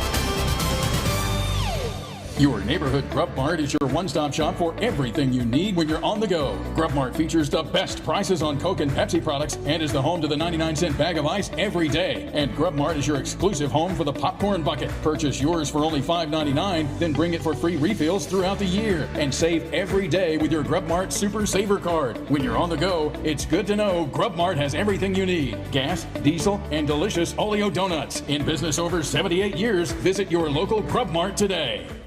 At iCare Alabama, our goal is to meet the needs of every patient. Dr. Dwayne Mohan and Dr. Ryan Price always strive for excellent outcomes.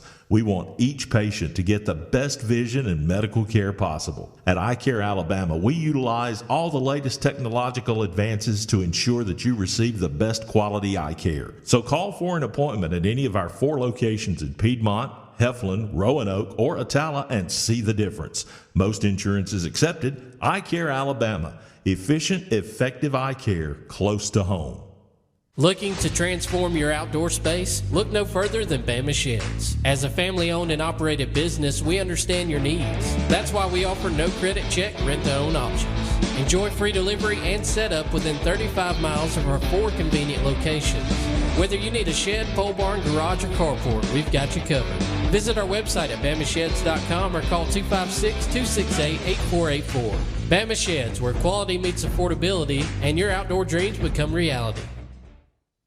The Calhoun County Commission, made up of Fred Wilson, Danny Shears, Carolyn Henderson, Terry Howell, and Lee Patterson, ask you to take a look at what Calhoun County has to offer. Our beautiful parks, neighborhoods, recreational facilities, historic sites, and museums. Our citizens enjoy a high quality of life and strongly support the arts. If you're considering expanding or starting a new business, take a look at Calhoun County. You'll be glad you did.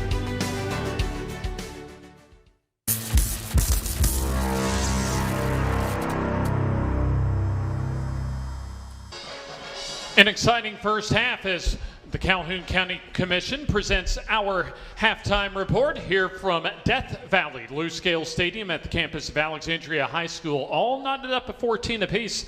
I think we need to catch our breath here, so let's let the Cherokee County marching band help us out. As here you see the starting 5 of the Calhoun County Commission present our halftime report.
County Marching Band here at halftime as both teams tied up at 14. Let's take a look as far as the late season top 10 rankings across the state of Alabama. First in Class 7A is Central, Phoenix City, and Thompson jockeying for position at the top of the 7A rankings with Mary Montgomery along with Vestavia Hills and Auburn rounding out the top 5. And then we featured as far as one of those top 10 matchups tonight in our countdown to kickoff, Thompson and Hoover going at it, a top 10 matchup in Class 7A tonight over in the Magic City metro area. Also Class 6A this week, according to the Alabama Sports Writers Association. There you take a look at Clay Chalkville that Oxford has on the road to tall assignment for the Yellow Jackets tonight with 17 of those 18 first place votes. Saraland, Muscle Shoals, Hartselle, and Parker in that top 5. In 5A, St. Clair County that we'll see next week against Jacksonville, number 7 this week. Also Moody at number 3 with a first place vote. And then a couple of Mobile area teams in Viger and Williamson, 1 and 2 respectively this week. And Central Clay County in there at number 5 as well. Let's take a look at 4A. Top 10 this week. As St. Michael atop the statewide rankings for the second consecutive week. Jackson right behind them. And then West Morgan, Anniston, and Madison Academy with Cherokee County at number 6 this week. In Alexandria, by the way, just outside the top 10 this week at number 11. James, let me jump in here real quick and give you a Hoover-Thompson score. It is the Bucks on top of the Thompson Warriors. 17-16 is what we got right now. Okay, so back and forth ball game over the mountain, Birmingham, between those two teams. And then Class 3A, Morris Hill at the top spot, and then Piedmont right behind them at a solid number 2, and Fife at number 3. And then some other teams around the area, Geraldine at number 5. And that's pretty much all of the teams as far as our area of the state of Alabama in 3A. And then Class 2A, Coosa Christian, a solid season with 4 first-place votes this week at number 2. Also, you look at Pisgah at number 5, and Pleasant Valley, a very solid season for Coach Jonathan Nix at number 6 this week. And then North Sand Mountain at number 7, so that's an outstanding matchup between those two teams as far as another one of those games we featured in our countdown to kickoff. And then Class 1A, you have Wadley and Maplesville that have basically been 1 and 2, but don't count out Leroy as well in Southwest Alabama at that number 3 spot. And then looking at the rest of the top 10, you have Appalachian at number 8 just outside of Birmingham. And then that pretty much does it. And Winterboro, another solid season as well, dealing with a lot of adversity at number 5. This week is let's go ahead and send it back down to the field as we heard from the Cherokee County Marching Band, and let's hear from the Alexandria Marching Band.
You're watching the Alexandria Marching Band here at halftime. Let's take a look at our first half highlights from quite an action-packed first 24 minutes. As you head right off the bat to begin this ball game, an onside kick, Jackson from Alexandria. Yeah, once again, I mean, just shocked Cherokee County. I think it was Morris that actually recovered the onside kick as well, if I'm not mistaken. It was him, Jay. Man, he's been all over the field. And he's caught, 7 passes in the first half. Has also, in that first half, Adam Griffith to Ben Mosley on 4th down and 4 for the touchdown. I mean, he's playing grown man ball out there, man. He's 6'5". He's huge compared to everybody else. And then look at this pass from Cole Wheeler to M.J. Morris as he was able to connect on that fade pass from 34 yards out. Once again, Morris doing what Morris does, man. He makes plays wherever he is on the field, offense or defense. And then Keyshawn Woods does likewise on the ground for Cherokee County. Almost gets to the end zone, scores on the next play from 3 yards out, and then M.K. Morris with the fumble that Jay Sean Stroop recovered for Cherokee County. Play action for Adam Griffith as he tries to go up top and gets picked off, looking for at least his wide receiver that time, as Hunt was able to come up with the interception. And then don't forget M.K. Morris able to come up with that pick six to close out the first half, as, by the way, the last replay you saw the intended pass to Tatum Perry. As you'll take a look as far as that pass, the first of 2 interceptions in the second quarter for Adam Griffith, as Tylen Hunt able to come up with a key pick to turn away a scoring drive for Cherokee County. And here is the very last play of the first half, an unbelievable play, Jackson. I mean, we were talking about how it was a bad play call for Alexandria, throwing the ball on the goal line there to stop the clock, and all of a sudden, Cherokee County tries to throw it, and Griffith gets hit, bad pass over the middle, picked off, and now we're sitting here tied 14 and a half. It is so quick how fast football can change. 75 yards out that time by M.K. Morris. As you take a look at the Alexandria Marching Band, let's go ahead and we'll step aside for this timeout. We'll hear from Jacob Kelly here shortly as your halftime score 14-14. Our halftime report brought to you by the Calhoun County Commission. Your neighborhood Grub Mart is your one-stop shop for everything you need when you're on the go. Grub Mart features the best prices on Coke and Pepsi products and is the home to the 99-cent bag of ice every day. And Grub Mart is your exclusive home for the popcorn bucket. Purchase yours for only $5.99, then bring it for free refills throughout the year. And save every day with your Grub Mart Super Saver Card. When you're on the go, it's good to know Grub Mart has everything you need. Gas, diesel, and delicious Oleo donuts. In business over 78 years, visit your local Grub Mart today. Did you know Kona Ice can help you fundraise for your school? It's true. It's quick, it's easy, and the kids absolutely love having Kona Ice. We'll let you in on a little secret. Teachers love it too. So, how can we help you fundraise this year? It's quick, it's easy, the kids love it, and teachers love it too.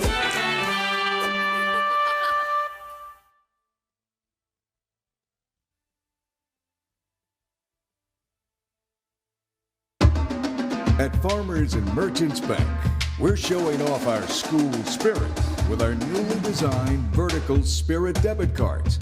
Now these are customized with your favorite school's logo, and half of every Spirit card purchased goes toward your school. So show off your colors and support your local school with the F&M Spirit debit card. You can learn more at fnm.bank. Member FDIC.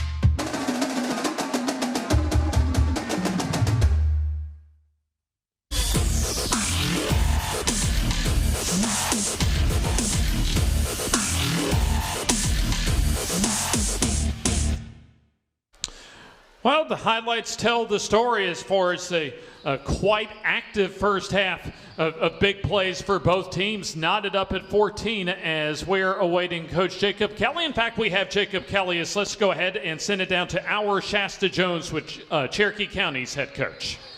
Coach Kelly, Mosley, Woods putting touchdowns on the board for you guys this first half. Looking good with the offense. Tell me what else you need to see happen this second half for them. We just got to clean it up a little bit, right there for the half. That's on us. Got a little greedy. Our guys are playing hard. I mean, they really are. It's going to be a 48-minute game, so we just got to match the intensity and, execute and do what we do. What do you need to see your defense do to stop the Alexandria drives? Yeah, just, we bend a little bit, but, just don't put ourselves in short yardage situations, back them up a little bit. We're giving a little bit too much on their quick screens and stuff like that, but, overall, I feel like they've hit a little stuff here and there, but we played pretty good. We give up one pass, but other than that, it's been pretty good. We just got to continue to play hard, force turnovers, and do what they've been coached to do. Well, good luck the second half. Yes, ma'am. Go Warriors. We're going to send it back to you, James. Thank you, Shasta and Coach Jacob Kelly. But I imagine, Jackson, that halftime locker room for Cherokee County was far less diplomatic than what we heard from Jacob Kelly just with Shasta Jones. Oh, yeah, man. Trust me, I can imagine for sure. A lot of big games around the state of Alabama, and I think our Jim Jacobs has some scores as far as what's happening around our state this evening. Yeah, we've got a few down here that you might be interested in. Let's start with Childersburg at Randolph County. No score in on that one yet. Here's one everybody's interested in. North Sand Mountain at Pleasant Valley. Pirate Ship up by 1 at the half, 21-20. We've got Winterboro and, Weaver and Piedmont. It's a blowout already at the half, 42-7 Bulldogs. We've got, of course, Cleveland County and Munford played last night. The Tigers came away with a win over the Lions, 27-7. You got Gaston City and Southside. I think I said 2 touchdowns. I should have said 4, 29-0 at the half. The Titans over Southside. Clay Chalkville and Oxford. Everybody looking for this one. Don't look long. 23-3 at the half. Oxford trails by 3 touchdowns against Clay Chalkville. Boy, good football team there over in Clay. You got Anniston and Aniana at the half, 22-6 Bulldogs. They have all but clinched the 4A Region 6 title for sure. Springville and Moody playing 42-zip Blue Devils at the half. We've got, let's see, what else do we have here? Welborn and Locust Fort, a high-scoring game at the half. Panthers are up 40-26 over at Locust Fort. Glencoe and Ohatchee, it is all Glencoe, 49-2 at the half. Lincoln and St. Clair County knotted at 14 at the half, James. Very interesting score there as Lincoln trying to at least, even if they don't make the playoffs, they can somehow pull a win off of St. Clair County tonight. That'd be a big, big step forward for Brett Henderson's program in his first year. No question about it. Hanley all over Talladega, 48-0 at the half. You've got, Leeds and Center Point. Green Wave only up by a touchdown, 14-7 at the half. I think people thought that one might be a little more, high scoring than that. Also, you got Etowah and White Plains over at Robertson Field, 21-13. The Blue Devils on top of the Wildcats at the break. All right, we got to get ready for second half action. We'll try to hit you for some more scores here as we continue our coverage. The battle for the belt, we are 21-14 here at the second half. Here's James and Jackson to bring you all the action. David's Wrecker Service provides 24-hour coverage as far as your towing needs. They bring us our opening kickoff for the second half, courtesy of Hugh Miller in Cherokee County. A low line drive, nice little field around the 30-yard line by one of the Alexandria upmen. Looked like Hudson Hanvey that time, able to flag that low line drive out of the air as the Valley Cubs look to take the lead for the first time tonight as Cherokee County's had a touchdown lead on 2 different occasions. And you heard from Jacob Kelly, he thought his team might have gotten greedy. Hey, you're at the opposing team's 35-yard line. Hey, why not take a shot that time? Yeah, for sure. I mean, you can get greedy, but like I said, I don't think that was a bad play call there. I really don't. I mean, you're trying to – what are the odds that Griffith gets hit untouched off the edge and it comes over the middle right into the arms of Morris? That's just unfortunate there. Here's Wheeler as he'll have a double handoff to Beeson trying to turn the corner. pretty nicely defended, actually, by Cherokee County as they're able to contain that for somewhat minimal yardage, about 4 yards, as Nate Black and about 3 other of his teammates come up on the stop. Yeah, they did a very good job of containing that right there, because at first I thought Beeson was going to get the outside and break off for a huge play, but they contained the edge very, very well. They'll give him 5 yards for Beeson. You had a lot of different moving parts that time, and Cherokee County did a pretty nice job as far as staying at home and really limiting that to just 5 yards. 2nd and 5. Beeson, the lone setback. Keeper and Wheeler in trouble as he goes down. Great recognition. You had Case Tittle as well as Asa Hobart that time. They were able to sandwich the Alexandria quarterback. Hey, real quick, James, over at Robertson Field, a lot of folks interested in Asheville and Hokes Bluff for a playoff spot. It is a tight one, 7-6 going into the half. Thank you very much, Jim. The Tractor Place brings you our third quarter coverage here at Alexandria, our battle for the belt tonight. 3rd down. Last play lost a couple. As the play clock down to 5. Here's play action as Wheeler goes down the field into double coverage, and Morris makes the catch at the 20, reverses field, sees the end zone in sight, and he scores. MJ Morris, are you kidding me? Mama, there goes that man once again, and he cannot be stopped right now. The fans on their feet here at Death Valley. And they should be, as we'll take this Walker Marine Works second look at some outstanding athleticism from MJ Morris. And you don't need any words, just pictures to describe that catch and run by MJ Morris. An impact player tonight for Alexandria as the Valley Cubs take their first lead tonight. Eaton with the PAT, that is up, and that is good as we'll take the timeout. 21-14, the lead for Alexandria here on the FNN High School Football Game of the Week. Step into the offices of J. Britt Middlebrook CPA, where you'll find professional one-on-one service for business and individual clients. In this ever-changing tax and economic climate, you can count on receiving the expert advice you need. J. Britt Middlebrook works hard to provide every client what they need to meet all deadlines. Tax season will be here soon. For all your accounting service needs, call or stop by at 1913 Berry Street in Oxford. That's J. Britt Middlebrook, CPA.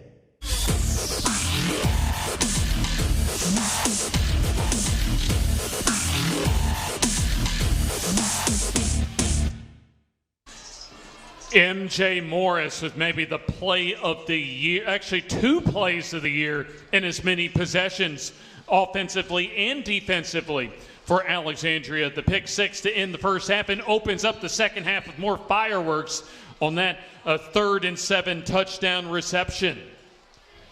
Called that 62 yards as the onside kick. This time easily recovered by Cherokee County.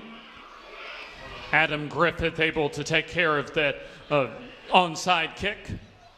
David's record service brought us that Alexandria kickoff, as now Cherokee County, due to that onside kick, they're going to get great field position from their own 46-yard line. And, I get it. The element of surprise, you're trying to catch them offside. Catch them slipping, still a possession there. But if you don't get it, you've now gave Cherokee County great field position, at the 46. Now let's see what Adam Griffith, who's had some bright moments in the first half, also a couple of interceptions as well. Woods breaks through the initial tackle, and he'll tumble forward across midfield close to the first down, a gain of about 8, maybe 9. Second down and short upcoming, as Keyshawn Woods does have a touchdown on the ground tonight, and Adam Griffith with a touchdown toss to open up the scoring to Ben Mosley on 4th and 4. Woods with room off the left side turns the corner and easily has his I Care Alabama first down as he runs out of bounds into Alexandria territory at just shy of the 30, about the 32-yard line. We've played about 2.5 minutes of this third quarter. It's been back and forth so far. Lots of momentum swings as Alexandria had the first with that onside kick to start the ball game. Cherokee County, a bunch of them in the second quarter before Alexandria was able to close the half on a 65-yard pick six from MJ Morris. Almost drew him off sides there. Got to be careful. Griffith adjusts the offense. Woods on the call. Not as much room, although he does squirm forward for about 4 or 5 yards when it appeared he was going to be bottled up for maybe a yard or two. And what's given Woods so much success and the Cherokee County offense so much success, they are moving him around. They're putting him in motion, handing the ball outside, running in between the tackles, running between the guards. They're moving him around a lot, which is causing Alexandria major issues. Second down. They'll officially say Woods got 4 on first down. Looks like Perry at the near side. Woods on the call up the middle. That middle starting to produce a little bit for Keyshawn Woods as he scrambles his way inside the 25 to about the 24-yard line. That's another steady 4-yard gain and a third and very manageable for the Warriors upcoming. And I'd be shocked if they don't do anything else but hand him again here on 3rd and 2. Now, we saw against Anniston and historically as well over the back-to-back state championship game run for Jacob Kelly's program. Second half, they like to go to their wildcat and just let the running back do his thing in the final 2 quarters. Is now a 3rd down and short upcoming. Woods is the wildcat quarterback. Look at, or at least initially, the room off the left side. Not a bad job by Alexandria recovering, but enough of an initial surge to get Woods the first down. Ooh, and Alexandria might have got away with a hold there, but either way, I mean, Cherokee County may have got away with a hold there, but either way, that picks up the first down. And I Care Alabama first down with locations in Piedmont, Attala, and all across our FNN coverage area. So football just outside of red zone territory. As now they will go to the full house backfield as Woods sees room off the left side as he gets a very solid 8 yards that time. And we were just mentioning this is the time of the ball game, especially in a close ball game when Jacob Kelly, just likes to beef it up along the line of scrimmage and let his star running backs try and take over the ball game. Slow and steady dose of Keyshawn Woods. The Tractor Place brings us our third quarter, located in Center, Alabama, your number 1 place for tractors and lawnmowers in Center. There's a direct snap and good running room for Woods again as he finds the crease and moves the sticks a 1st and goal upcoming. Also a red zone trip as well for the Cherokee County Warriors as they're trying to cash in on this red zone trip, brought to you by Weiss Electric and Plumbing. And, you know, I said in pregame, I would love to see Cherokee County go in that Wildcat. And on this drive, they have really went into it a couple times, and it is really working for them. Cherokee County breaks the huddle. So you have Woods as the primary back, but it looks as if Perry on the call this time, as he'll find room off of left guard and get close to the goal line, taken down at about the 2. A big thanks to all of our sponsors. A lot of newcomers tonight, including Weiss Electric and Plumbing Supply, located on Cedar Bluff Road in Center, for your hardware, paint mixing, propane refills, and equipment rental needs. Under 6 minutes to go in the third quarter, 2nd and goal. Woods back in at tailback. Finds room off the left side, and no worries, money in the bank for Cherokee County is Keyshawn Woods with his 2nd score of the night. And once again, that Wildcat formation, Coach Kelly's seen that is working, and he has been going to it that whole drive. Back and forth, this game continues as Cherokee County answers Alexandria's opening score of this third quarter. Hugh Miller on to try and tie it up with the point after. Hugh Miller, a very solid job at place kicker this season for the Warriors.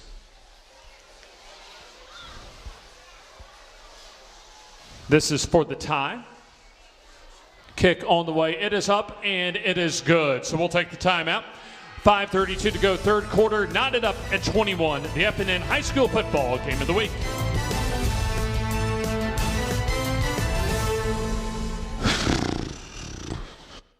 The Calhoun County Commission, made up of Fred Wilson, Danny Shears, Carolyn Henderson, Terry Howell, and Lee Patterson, ask you to take a look at what Calhoun County has to offer.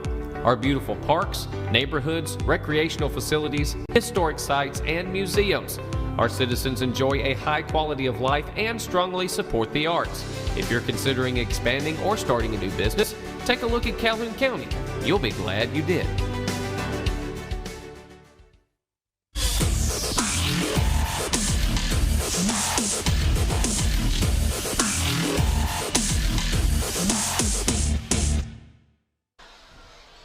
One of our best ball games we've seen so far this season. Cherokee County and Alexandria knotted up at 21. David's Wrecker Service kickoff upcoming for Hugh Miller. Punches that to the 20. That goes off of Beeson, but safely out of bounds for the Valley Cubs as they'll take over inside their own 20-yard line. Alexandria, and basically in this type of ball game a month ago, against Anniston when they lost 20-18, and they're in another nail-biter so far against, at least in recent years, the power of the North Division in Class 4A in Cherokee County. But Alexandria holding up, and both teams really holding up their end of the bargain so far tonight. Yeah, for sure. I mean, this one may come down to who has the last possession. Maybe on to something there, Jackson. First down and 10. Wheeler with the ball at his own 17. Nice job by the Cherokee County defense of swarming the ball on Wheeler. Looked like a zone read and nothing doing for Wheeler, but he does find enough room to get a modest 3 yards or so. Cherokee County's done a very nice job a couple of times that time of surrounding Cole Wheeler, and this time only allows 3 as some substitutions coming off the sideline for Alexandria.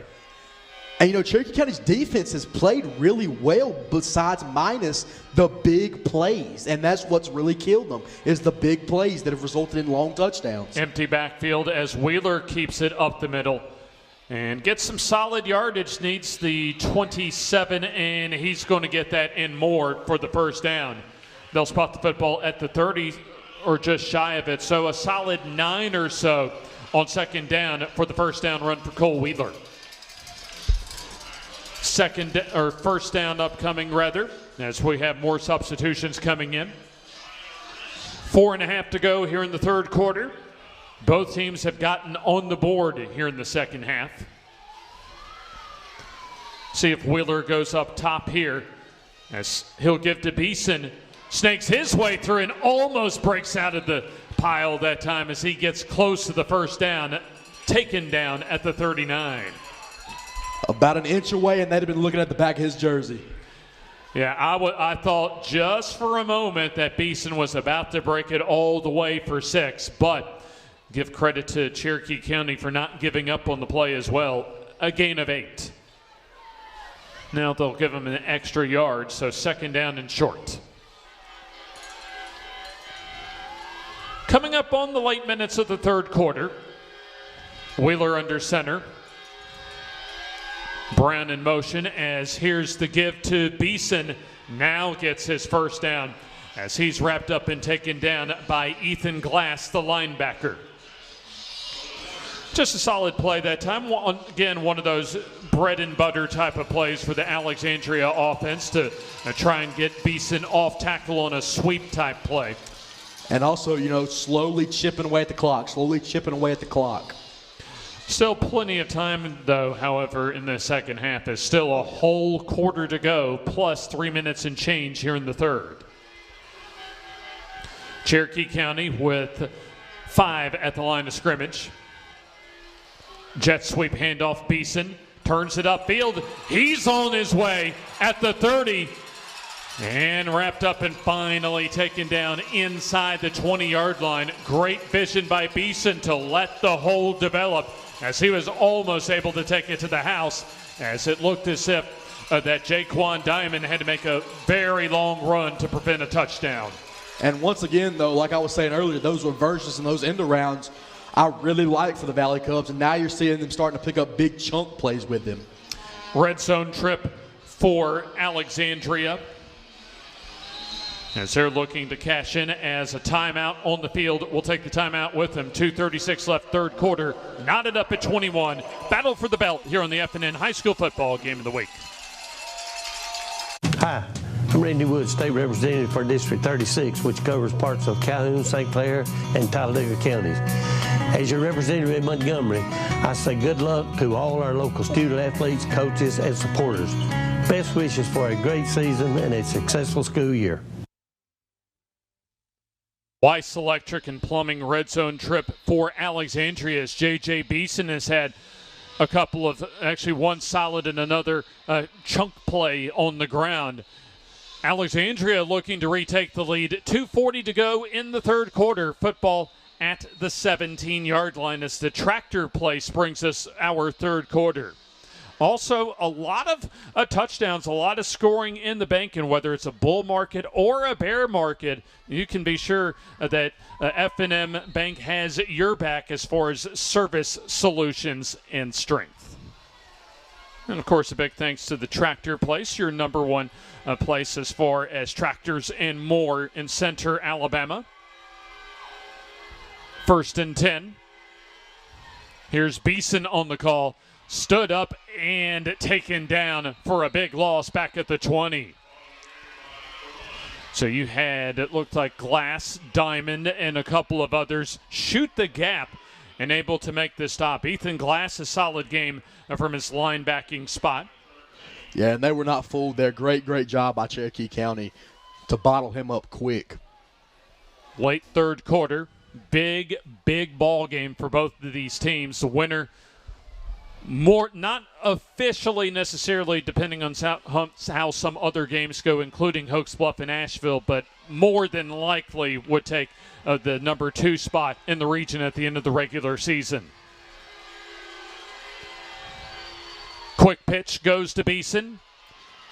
Tries to stretch it out. So does Cherokee County. That is a great job by Cherokee County of just stringing out that pitch play as the linebacker, Nate Black, comes up to finish off the play.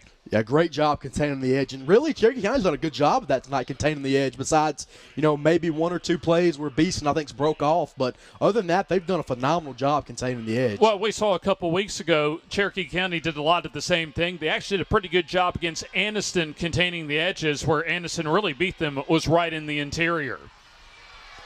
Third down, no gain that time for Beeson. So Alexandria needs the 7 for the iCare Alabama first down. Play clock down to 4. Wheeler on play action. Goes over the middle and intercepted. Intercepted by Black, the linebacker. As that is the second time, Jackson, that when Cherokee County's defense has bent, they have come up with a huge interception. And that was the great job right there by Cherokee County. He read Wheeler's eyes like a book and came down and made that play. Nate Black showing off his receiving skills that time. Drops into coverage and comes up with a big interception for Cherokee County. Also a pretty decent return, able to get the football back to at least some modest field position. We got a flag on the play. The results of the play is interception, Cherokee County. After the play, unsportsmanlike conduct, Cherokee County, half the distance to the 10-yard line, 1st and 10. A very nice job by Cecil Garrison of explaining that post-play penalty. And, I can't see Coach Kelly from here in the press box, but I can imagine he's not a very happy camper right now. Well, as you know, Jacob Kelly's a very intense guy when it comes to setting the tone each and every season for his Cherokee County program, not only during the season, but in the off season. one of the top, if not the top, strength and conditioning programs that Jacob Kelly really enshrined in the Cherokee County culture ever since day one in 2019. 1:21 to go in the third quarter, and just also a very, very intense mentality that his team has taken on really since day one. So now let's see what Cherokee County can do with the field position disadvantage right now offensively.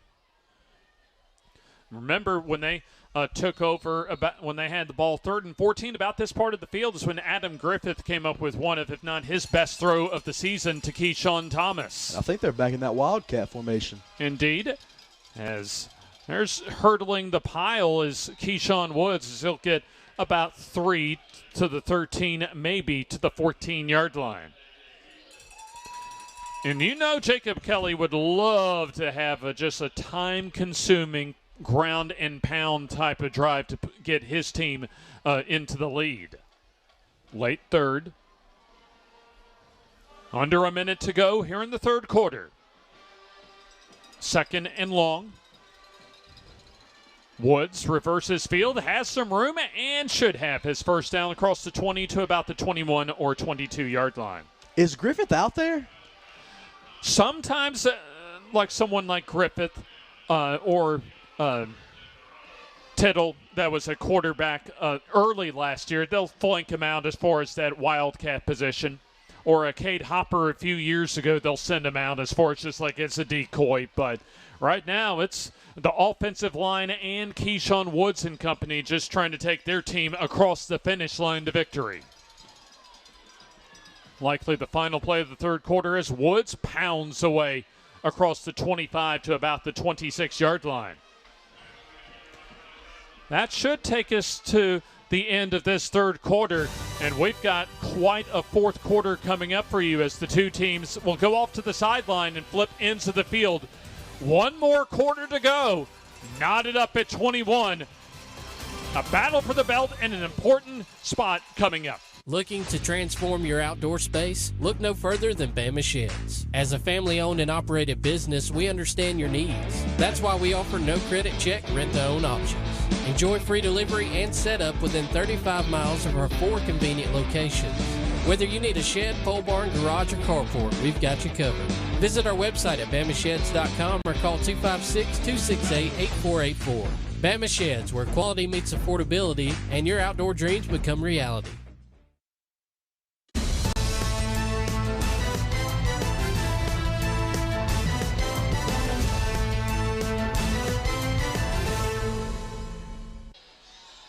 Perry Funeral Home, located at 1611 East Bypass in Center, Alabama, and also located at perryfuneral.net online. They bring us our fourth quarter. Exciting ball game tonight for our Battle of the Belt, and it could be coming right down to the wire here in the fourth quarter as Cherokee County got a Nate Black interception. Half the distance penalty and then sportsmanlike conduct brought it back to the 10, but Cherokee County has been able to grind out a first down as they have a 2nd and 7 from their own 26-yard line to begin the fourth quarter. Back and forth so far throughout this ball game tonight as number 2 potentially, in fact highly likely, on the line tonight in Class 4A Region 6. Would mean a first-round home game for one of these two teams. 2nd down. Woods wants to go off the right side. Good blocking and respectable defense at the very worst for Alexandria as they contain that run by Woods to about the 28 or 29. 3rd down upcoming, and let's see if Jacob Kelly on this 3rd down wants to continue to try and pound away out of the Wildcat. Now Adam Griffith, he's made some big throws on 3rd and 4th down so far tonight. But it appears that Jacob Kelly wants to go on the ground. 3rd down. There's Woods up the middle. Good blocking at the point of attack, and the drive continues on that first down run. You look right at the right up the middle, rather, as James Hunter, the center, who we'll hear about from Shasta Jones here in a little bit, the senior, helps provide that hole for Keyshawn Woods. Yeah, great execution there by the Cherokee County O-line. So first down and 10. They needed 6 and got about 9 that time. Woods up the middle as he'll get spun around for very minimal yardage. As that'll set up a second down coming up. Just underway here in the fourth quarter from Lou Scales Stadium, better known as Death Valley here in Alexandria. Our first visit here since 2022 and the biggest home game that Alexandria has had as a football program since 2021. Second and long. Woods the primary back. Reverses field. It gets free down the near sideline. He's off to the races at the 40 and slides down as he'll slide down at about the 35-yard line of Alexandria. And looks as if Keyshawn Woods, he wants a little breather here. Yeah, let's give him one. Let's give him one. Imagine Jay-Sean Stroop will come off the bench here. As you also, yeah, there comes Jay-Sean Stroop off the bench, the backup running back. Also looks as if a couple more substitutions set to check back in. Also for Cherokee County, looks as if Caden Coleman, also another reserve running back into the game. Play clock down to 7. And so let's see if Cherokee County can get to the line of scrimmage. Play clock down to 2, down to 1. As they, let's see, I don't think they got the play off. The play clock went down to 0 as Adam Griffith tried to get the snap off. Before the snap, timeout. There was a timeout. So we'll keep it here. And, in fact, at least recently, our own Shasta Jones was able to catch up with one of the outstanding linemen in James Hunter for Cherokee County. Thanks, James. Hunter told me that he's seen himself improve already this season in communication across the whole O-line, getting everybody in check, getting their eyes in the right place, ready for the play, and carrying out their jobs to make it successful. He said he gets locked in, really dialing into what he has to do with his responsibilities, and then executes the play. He wants to make the all-region team this year, and if you want to know what James does for his pregame prep, he puts on some Chris Stapleton country music, the song Worry Be Gone, to calm down a little before the game. I imagine for both teams right now, Jackson, anything but calm with what's on the line tonight. Now, in these type of situations, as you know, the team that does show the most poise in a close ball game with a lot on the line, there are a lot of times the teams that gets across the finish line with the W. So let's see what Cherokee County can come up here. As it's a first down and 10, they were able to get that timeout prior to the delay of game. So Adam Griffith back in as we have another flag deep in the defensive backfield. See what Cecil Garrison indicates here. Probably a substitution violation. Before the snap, the substitution, defense, 5-yard penalty, first and 5. That's kind of a disconcerting penalty for Alexandria right out of a timeout. An illegal substitution gives Cherokee County a free 5 yards. Now keep in mind, if Cherokee County can at least get the ball inside the 15-yard line, Hugh Miller has enough range to give Cherokee County the lead on a field goal. Griffith gives to Stroop, dances his way off the right side, and he'll fall forward inside the 30 to about the 29-yard line. We're under 9.5 to go. As here you see still time for both of these teams to try and get at least the advantage coming down the home stretch. Cherokee County wants, as we all know, wants to try and bleed out as much of this clock as possible, try and control the fourth quarter up front. And Woods went to the sideline and got some water. Now he's back out there ready to be the workhorse again. Oh, you know he's not going to miss much action. Second down, 4 yards to go. Here's Woods, gets around the initial tackler, and he'll be lucky to get back to the line of scrimmage. So there you have Knox Faulkner that's in the area to help out to finish off the play. Not sure who it was that initially got the penetration that was at least read that play on the carry to Woods, was able to prevent any sort of yardage. In fact, no gain, 3rd down and 4. You would think 4-down territory for Cherokee County, so let's see what Jacob Kelly has in mind. 7th season as Cherokee County head coach. A winning percentage over .750. 3rd down, Stroop and Woods in the backfield. Woods on the call. Buries the head and not going to get a whole lot. Maybe a yard back to the line of scrimmage. Nice job up front. You had the middle defenders, including the linebacker in Corey Owens, that help out on the tackle. Yeah, great penetration there by the Valley Cubs. What do you do here, Jackson, on 4th down? I wouldn't be shocked if they go back to Wildcat. I'm gonna be completely honest with you here. It's worked for them for a while now. I wouldn't be shocked if they put Woods back in the Wildcat here. One of the biggest plays of the season for Cherokee County on 4th down and 4. And we'll have a whistle, and looks as if a timeout for Alexandria will step aside for this timeout. 7:16 to go, tied up at 21 on the F&N High School Football Game of the Week. At iCare Alabama, our goal is to meet the needs of every patient. Dr. Dwayne Mohan and Dr. Ryan Price always strive for excellent outcomes. We want each patient to get the best vision and medical care possible. At iCare Alabama, we utilize all the latest technological advances to ensure that you receive the best quality eye care. So call for an appointment at any of our 4 locations in Piedmont, Heflin, Roanoke, or Atala and see the difference. Most insurance is accepted. iCare Alabama. Efficient, effective eye care close to home.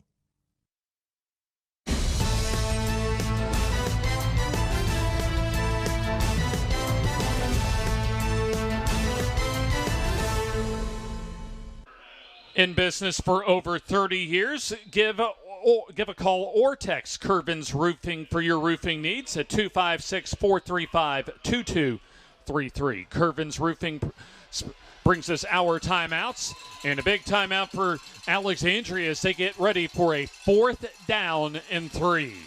Cherokee County, they need the 25 to stay on the field on offense.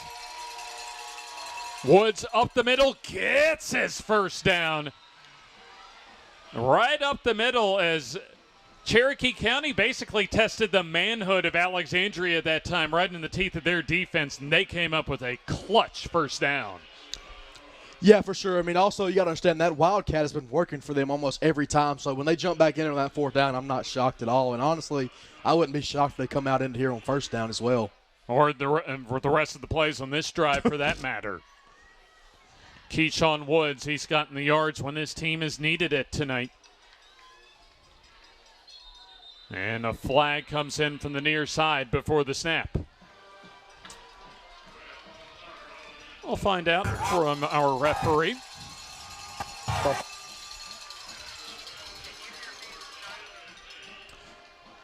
Cecil Garrison tells us a false start goes on Cherokee County. Knotted up at 21 as Cherokee County trying to pick up their biggest win of the season on the road. Football stationed at the 27-yard line. Cherokee County's drive began at their own 10 late in the 3rd quarter. Woods off the right side, sees room, off to the races. He's going to get into the end zone. Touchdown, Cherokee County. Tail lights right there by Keyshawn Wood. 27 yards, 3rd touchdown rushing for Keyshawn Woods tonight. But let's see what this flag is about. Bring it on back.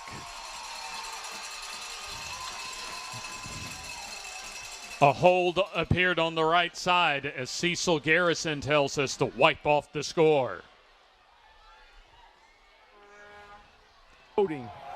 Offense, 10 yards, spotted a foul, 1st down. So still 1st down, but that's a crushing play, at least to the psyche for Cherokee County right now, as they'll push the football back across the 35 to just inside the 37-yard line. So Adam Griffith, it appears, back in at quarterback. He'll have two receivers to the near side. Woods on the call, has room off the left side, cuts it up the middle. He could go, and he breaks free for the touchdown. Hey, Keyshawn Woods says, don't worry, guys. I got this from 37 yards out. I mean, come on, man. What else? I mean, what can you say? What can you say? The holding penalty brings it back. Keyshawn Woods' spirit's not broken. He said, hold on, I got this. Had a 27-yard touchdown wiped off and said, hey, he'll have 10 more yards to the stat total from 37 yards out as Cherokee County on top, and now the PAT upcoming from Hugh Miller. This is where the experience of a program like Cherokee County comes in. They've been through it time and time and time again on the big stage. Still 6 minutes and change to go as Miller chips away at the PAT, and that is good as Cherokee County takes a 7-point lead. Let's take the timeout. The F&N High School Football Game of the Week with 6:07 to go in the game. At Farmers and Merchants Bank, we're showing off our school spirit with our newly designed vertical Spirit debit cards. Now, these are customized with your favorite school's logo, and half of every Spirit card purchased goes toward your school. So, show off your colors and support your local school with the F&M Spirit debit card. You can learn more at fnm.bank. Member FDIC.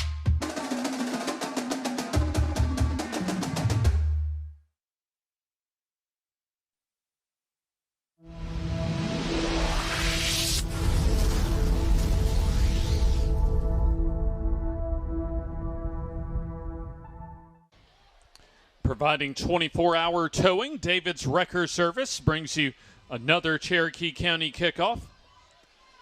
And also don't forget about David's Wrecker Service and Body and Ray-Bon's Automotive. They provide paint and body shop needs with affordable pricing and, of course, quality workmanship and safe work practices.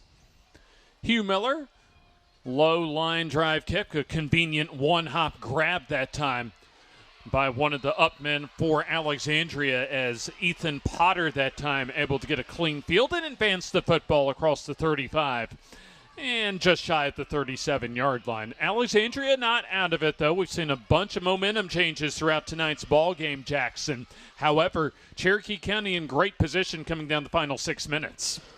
The way this ball game's been going, nobody's out of it until the buzzer goes off.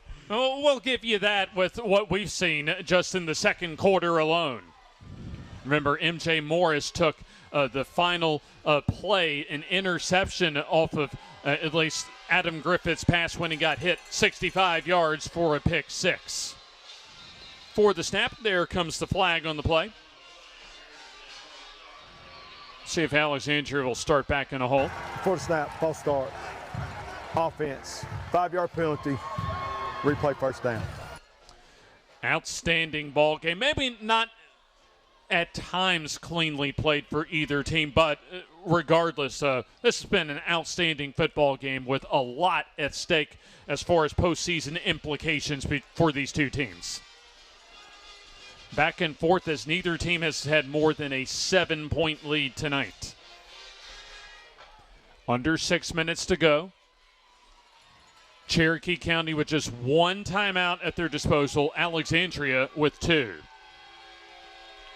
1st and 15 off the penalty. Wheeler keeps it up the middle and gets some decent yardage almost to the original line of scrimmage as Case Tittle has stepped up in the back part of the season, including their loss at Anniston as he comes up with the tackle, the solo tackle. Yeah, and a good job by Wheeler right there. That was kind of a broken play, and he made something out of it. A gain of about 4 yards. Still 5.5 minutes to go and counting. So time not quite of the essence right now for Alexandria. So they'll come out of the huddle with 10 on the play clock. 2nd and long. Here's the flea flicker as Wheeler goes up top. Double coverage and still caught at the 40-yard line for the first down. This time the big play receiver, Evan White on the reception. And that ball was underthrown, but a phenomenal job by Evan White right there to readjust and come back and get that ball. Walker Marine Works with that second look. With over 10 years of Marine experience, their team masters as far as the Master Yamaha and Mercury certified. That is Walker Marine Works. 4:40 to go in the football game. First down and 10 on a big pass connection from Wheeler to White, as here is Beeson on the call. Good solid run inside the 35 to about the 33-yard line. Ethan Glass on the stop for Cherokee County. Coming right down to the wire is Cherokee County on top by 1 touchdown, but Alexandria on the move. You know, like we were saying about Beeson, not the biggest guy, only 158 pounds, but man, he runs big. Yeah, very tough runner. Also, really a total package, what Jackson mentioned as far as his physicality, but also his wheels. Under 4 to go. Empty backfield for Wheeler.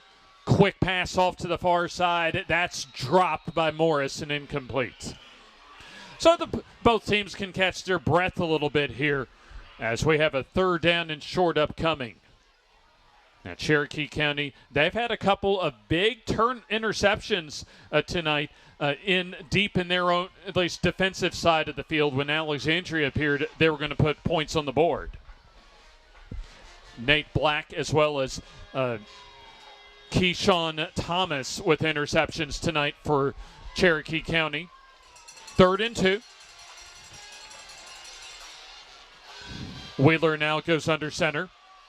Goes up the middle behind his center and left guard and easily gets the iCare Alabama first down. And that center and left guard, they need a burger after the game, man, because they have done a phenomenal job, man. They really have. Those linemen, they're going to need those 99-cent bags of ice from the Grub Mart after the physicality tonight. And the donuts. There you go, the Oleo donuts as well. Good call on that. I'll tell you what, a lot of popcorn probably being distributed here as far as just the excitement for both of these teams. First down and 10 as Wheeler back to throw. Protection breaks down as Wheeler flushed out. Pump fakes and now takes it himself. And I believe got his first down as he gets out of bounds. And maybe a red zone trip, and it is indeed coming up for Alexandria. And Wheeler was thinking about forcing that ball in the end zone right there, but smart play. He had PTSD on some of those other earlier interceptions, made the smart move, and ran and picked up the first down there. Weiss Electric and Plumbing out of Center, Alabama brings you this Valley Cubs red zone trip. For your hardware, paint mixing, propane refills, and equipment rental related needs. Located in Center, Alabama. 1st and 10 at the 12. Just over 3 minutes to go in regulation. Beeson off the right side as he bangs forward around the 10-yard line, maybe inside the 10 to about the 9 or the 8. Big time possession for both of these teams as Alexandria trying to tie it up.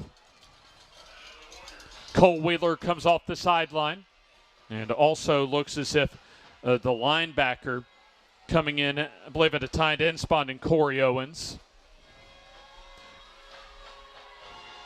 Play clock down to 11. Beeson the lone setback as Wheeler under center. Pitch goes to Beeson. Tries to turn the corner and slung around the 5-yard line as Ben Mosley comes up for the tackle. Alexandria can still get the ball to the 1 and get a first down without scoring a touchdown, but it's basically a goal to go as we come up on the 2-minute mark. Down to the wire we go. 3rd down and short. Wheeler under center, Brown the deep setback.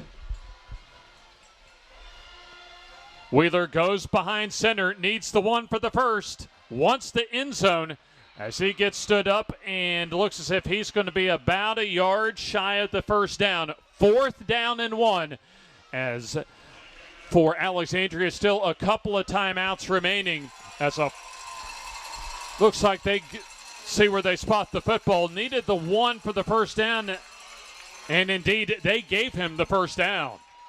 Ooh, that was a close one. Yeah, very close indeed. It's now a 1st and goal upcoming. A touchdown plus a PAT could put this game into overtime. And there you see the ball just inside the 2 at the 1. And that clock slowly winding down. Wheeler under center. Gives off to Beeson off the right side. Breaks a tackle, and he's in for the touchdown.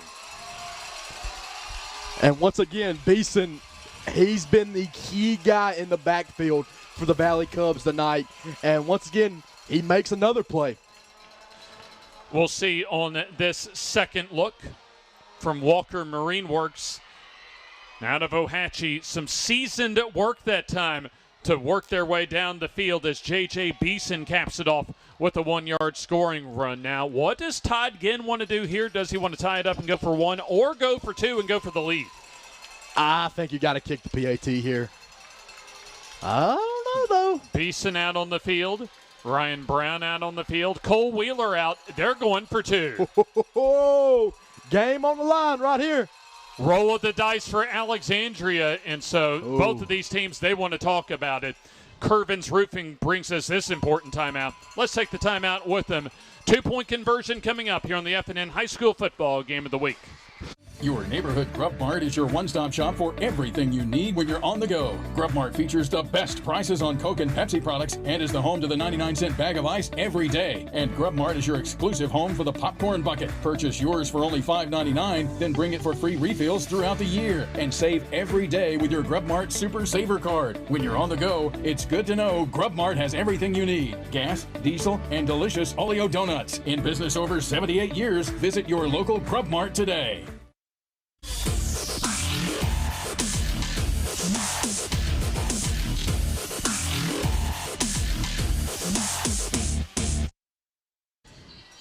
Our battle for the belt and an outstanding hard-fought game tonight as Cherokee County leads 28-27. As we'll take a look at this J.J. Beeson 1-yard touchdown to get Cherokee County's lead down to 1. And now it appears that the offense coming back out as Alexandria going for 2. Beeson in the backfield for the 2-point conversion.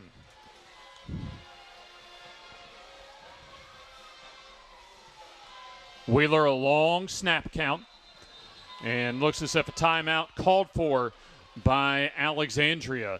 I'll tell you what, a very gutsy call here, it appears, by Todd Ginn, as it looked as if Alexandria wanted to see the type of set that Cherokee County was in defensively.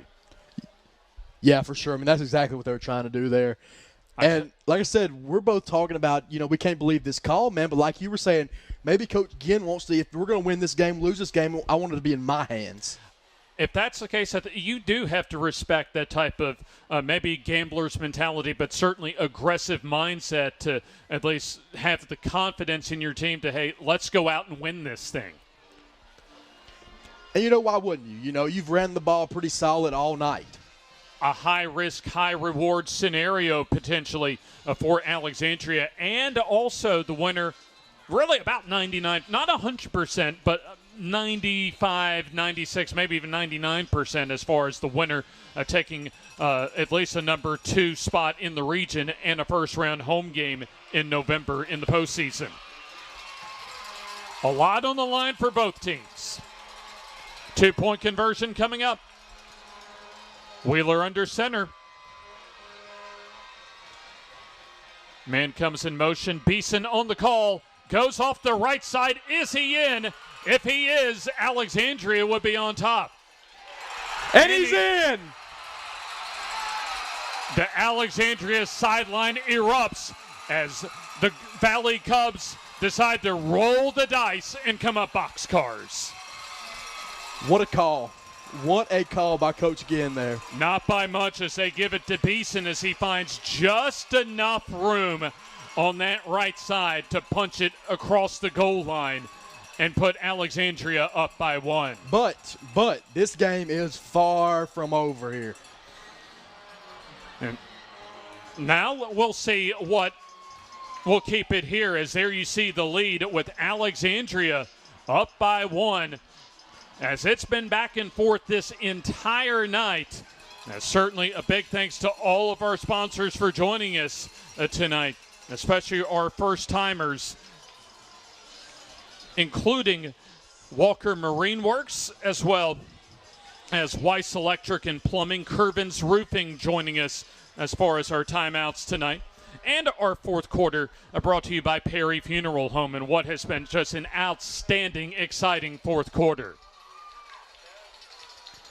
So a big kickoff coming up for Alexandria and really for field position purposes for Cherokee County as well. David's Wrecker service with 24-hour towing brings us an Alexandria kickoff as they're trying to hold on and improve to 7-1 overall in the season. Deep kick by Eaton as that's fielded at about the 27-yard line by Stroop.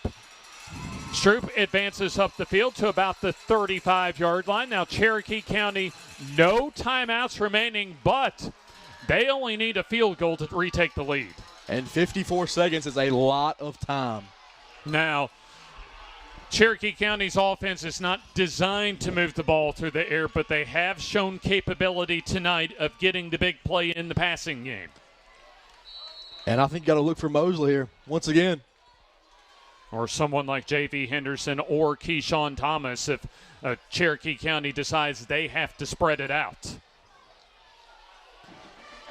They probably need to get this football certainly inside the 20-yard line and probably inside the 15 for a realistic field goal shot for Hugh Miller. Here's Griffith back to throw. He goes over the middle and that's intercepted. Intercepted by Beeson as he sees the end zone inside. Breaks a tackle and he goes in for the score. And once again, Beeson making a play. M.J. Morris in the first half. J.J. Beeson here in the fourth quarter come up big. We'll take a second look at that pick six. Another Walker Marine Works second look. And Beeson just reads the pass and able to take it all the way to the house from, we'll call it 38 yards out. 41 seconds to go in the football game. This would be a huge, huge win, especially coming in the fourth quarter for Alexandria, if they can take this to the finish line down the final 40 seconds. And what would put them into the number 2 spot as far as Class 4A Region 6 and give them a first-round home game. Because they would have the tiebreaker basically against the rest of the teams that they have beaten in the region. Valen Eaton on to try and cap off with the PAT. There's the snap and hold, and the kick on the way. That is up, and that is good. Let's take the timeout. 41 seconds left in the football game as Alexandria now up 36-28.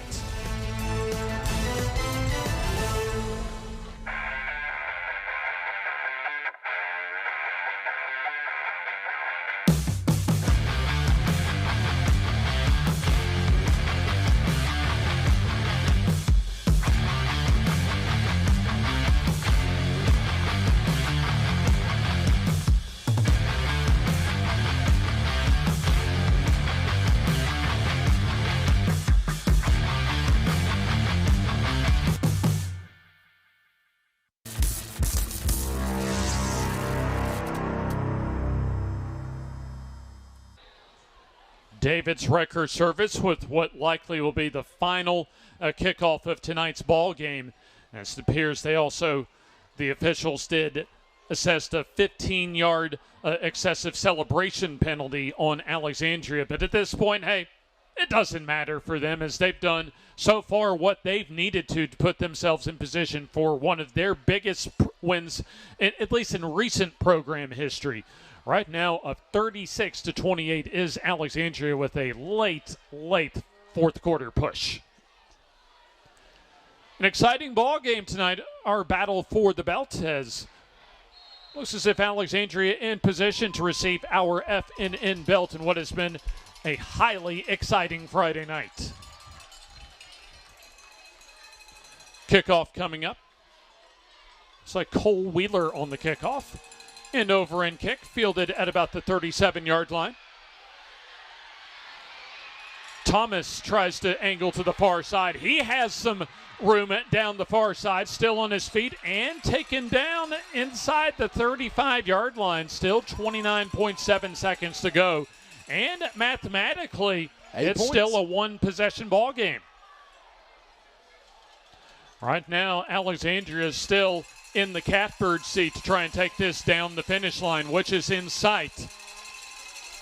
As right now, Cherokee County needs the touchdown and the two-point conversion to tie. And there's a flag. Cecil Garrison comes back to remind us. 15 yards from the spot of the foul, 1st and 10. Yeah, it looked as if some sort of blindside blocker blocked below the waist that time. That'll certainly do a lot to cripple the last-second desperation efforts for Cherokee County, as they need something big here in a very short amount of time. 29.7 seconds to go 65 yards. Griffith with 3 interceptions tonight. Drops back, goes to the far sideline, has his receiver complete for the first down as Perry on the reception, his first of the night. That'll stop the clock momentarily to move the chains at 24.5 seconds to go.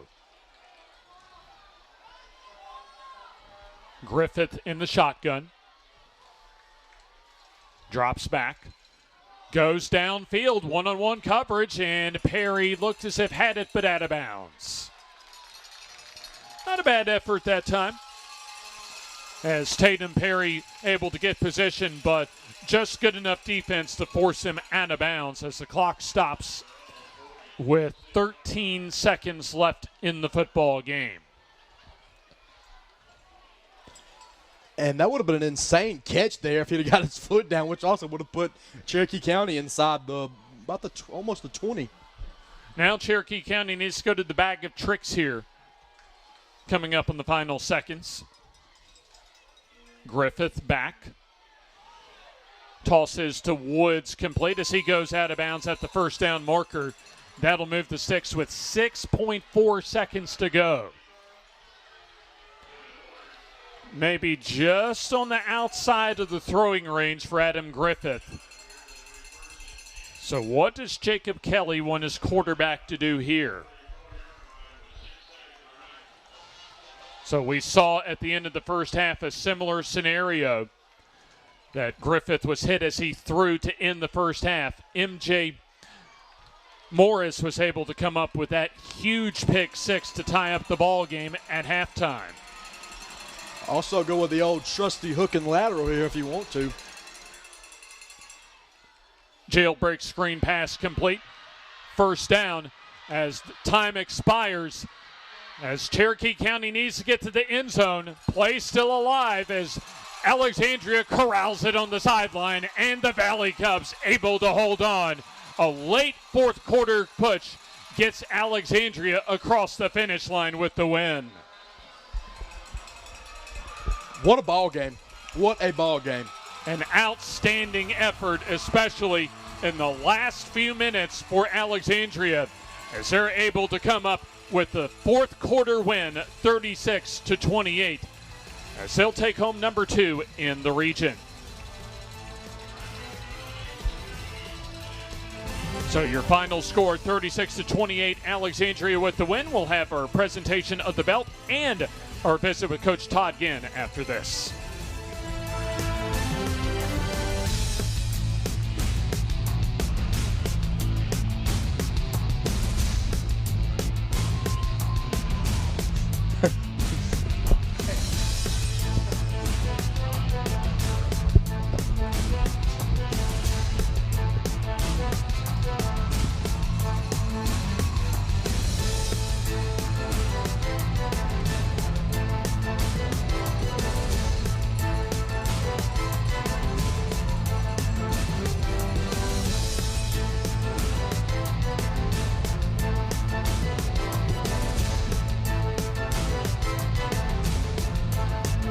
The Calhoun County Commission, made up of Fred Wilson, Danny Shears, Carolyn Henderson, Terry Howell, and Lee Patterson, ask you to take a look at what Calhoun County has to offer. Our beautiful parks, neighborhoods, recreational facilities, historic sites, and museums. Our citizens enjoy a high quality of life and strongly support the arts. If you're considering expanding or starting a new business, take a look at Calhoun County. You'll be glad you did. At iCare Alabama, our goal is to meet the needs of every patient. Dr. Dwayne Mohan and Dr. Ryan Price always strive for excellent outcomes. We want each patient to get the best vision and medical care possible. At iCare Alabama, we utilize all the latest technological advances to ensure that you receive the best quality eye care. So call for an appointment at any of our 4 locations in Piedmont, Heflin, Roanoke, or Atala and see the difference. Most insurance is accepted. iCare Alabama. Efficient, effective eye care close to home. Your neighborhood Grub Mart is your one-stop shop for... As we'll send it down to the field for Shasta Jones with J.J. Beeson and M.J. Morris. MJ, tell me about tonight. You started out the game with the opening onside kick, taking it for Alexandria, touchdowns, interceptions. What did tonight mean to you and how did it feel out there? Tonight meant a lot. I mean, last 2 years, they whooped our tail at their place, and they came here, so we had to do it to them. Any goals that you personally achieved tonight? You had so much yardage out there. Last game I didn't get to play much because I had hurt my knee, and this game I put it all out for them. Awesome. Well, thank you so much. Beeson, my goodness, you had touchdowns, interception, seal the game tonight. Tell me how tonight's game felt for you. It just felt good beating them after the 2 years they beat us. I just want to give all glory to God and the big men up front for blocking for me. How do you feel about now going forward in the playoffs or championships? Feels a lot better that we're playing here. Awesome. Well, we thank you so much. Yes, ma'am. Thank you. We're going to send it back to you, Hardy. Thank you, Shasta, as David's Appliance brings us our post-game summary. And a lot of moving parts tonight, Jackson, as far as just an outstanding effort by both teams tonight. But give credit to Alexandria. They had more than enough in those final 3 minutes or so to get across the finish line with a big win. Yeah, for sure. I mean, also, that was all led by Beeson as well. I mean, the guy's got ice water in his veins. When the volume got too loud, he just turned it up even more. There you see the Alexandria Valley Cubs in their post-game prayer and very much probably catching their breath at the excitement, the hard-hitting, big plays on both offense and defense. And you look at also the coaching decision that late after that touchdown that got Alexandria within one at 28-27 to go for it, to believe in that line, and J.J. Beeson and Alexandria, give them credit. They got it done. They did, like you said, wasn't pretty at all times for either of these teams, but Alexandria toughed it out and picked up the win. Now here comes the Valley Cubs to not only enjoy the win, but take home as far as our FNN belt for what's been just maybe our best game we've seen all season long here on FNN, as Cherokee County falls to 6-3 on the season. They'll drop also to 4-2 in region play, while Alexandria improves to 7-1 overall, and they'll also improve to 5-1 in region play. And this win, as JJ alluded to, that's going to get them number 2 in the region with just one more region game to go next week at Etowah. Yeah, and it's going to get you a home game in the first round of the playoff, which is a huge bonus. Remember, this is an Alexandria program 2 years ago that went just 1-9, went 8-4 last year, and was able to make it to the second round of the Class 4A playoffs. So a lot of progress being made. And don't forget, this is senior night for Alexandria. They had just 9 seniors coming into this year on the roster, so there is still a lot of room for growth for these players, and also really a bright future ahead for this program coming up over the next couple of years. Let's send it down to Shasta Jones. Coach Ginn, congratulations on this win tonight for FNN. I want to present you with the Battle of the Belt tonight ring for the winning coach. Sounds great. Tell me about how this win felt and with going forward with the region games coming up. Well, we've talked about this game and how much it means to play at home and have a chance to play a playoff game here and get back to that. These guys are hungry. They want to be back where it's playoffs every year, and it's not only playoffs, but it's a home game. And, I probably had a little too keyed up to start with. We made some dumb mistakes early in the first half that really got us behind the chains. I thought the onside kick, we did really well there. We executed it really well, and then we don't go down and score and take advantage of it from a couple of penalties. But then, as the game progressed and to watch what was going on, we were struggling to stop their wildcat formation. They were struggling to stop us. So it kind of led into that last call where I told Will, I said, hey, let's have a 2-point play ready. If we score, let's not go into overtime. Let's end this thing right here. And the beautiful thing I loved about my guys is when we call timeout and we come over and we're thinking about the things we're going to run, Will said, the sweep's open, fellas. It looks like it's open. Everybody's inside. They said, Coach, we're going to be in. And just the crazy thing is Cole's yelling, let's quarterback sneak. And, everybody's just wanting to make that moment theirs. But for everybody to block down and kick out and run our basic play, the sweep, the way we ran it there to win the game was a huge deal. And, I'm just proud of my guys. I'll go to war with my guys every day, all day. Wonderful. Well, congratulations again on this win. And then for the whole team, do we also have the principal anywhere with me? Not in sight? Okay. I'm going to just give it to you on behalf of FNN. Here is the Battle for the Belt for the whole Alexandria Valley Cubs team. How about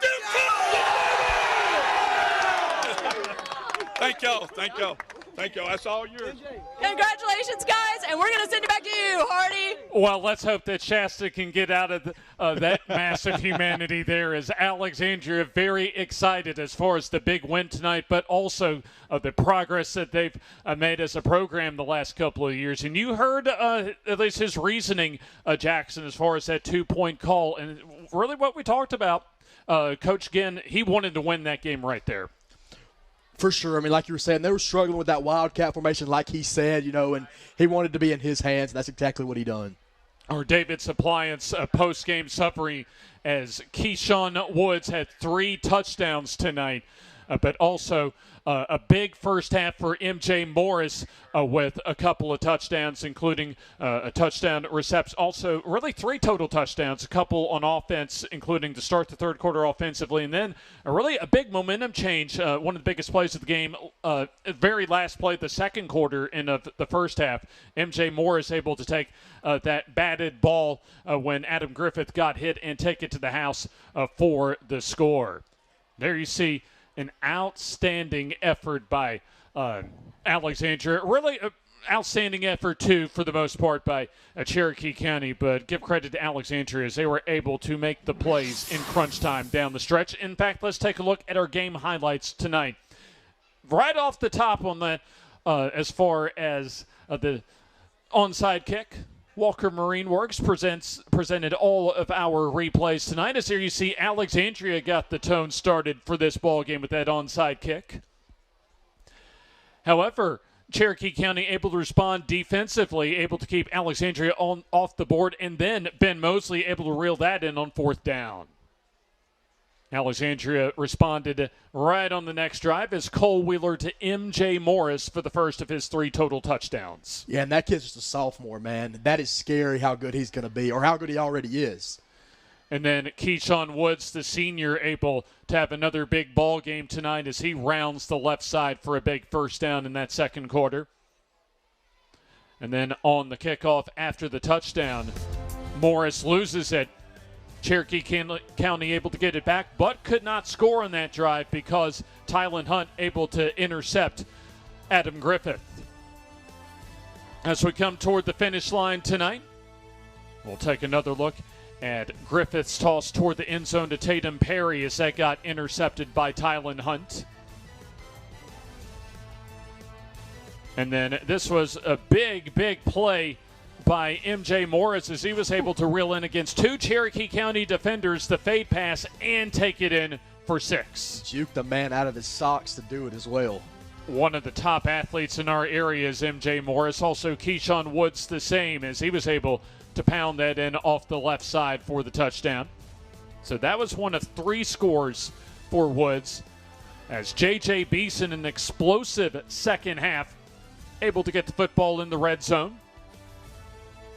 And then Wheeler tries to toss over the middle on 3rd down, gets picked off by Nate Black, as that led to Cherokee County's go-ahead score in the 4th quarter to begin the 4th quarter, thanks to a 1st and 25 run from 37 yards out by Keyshawn Woods.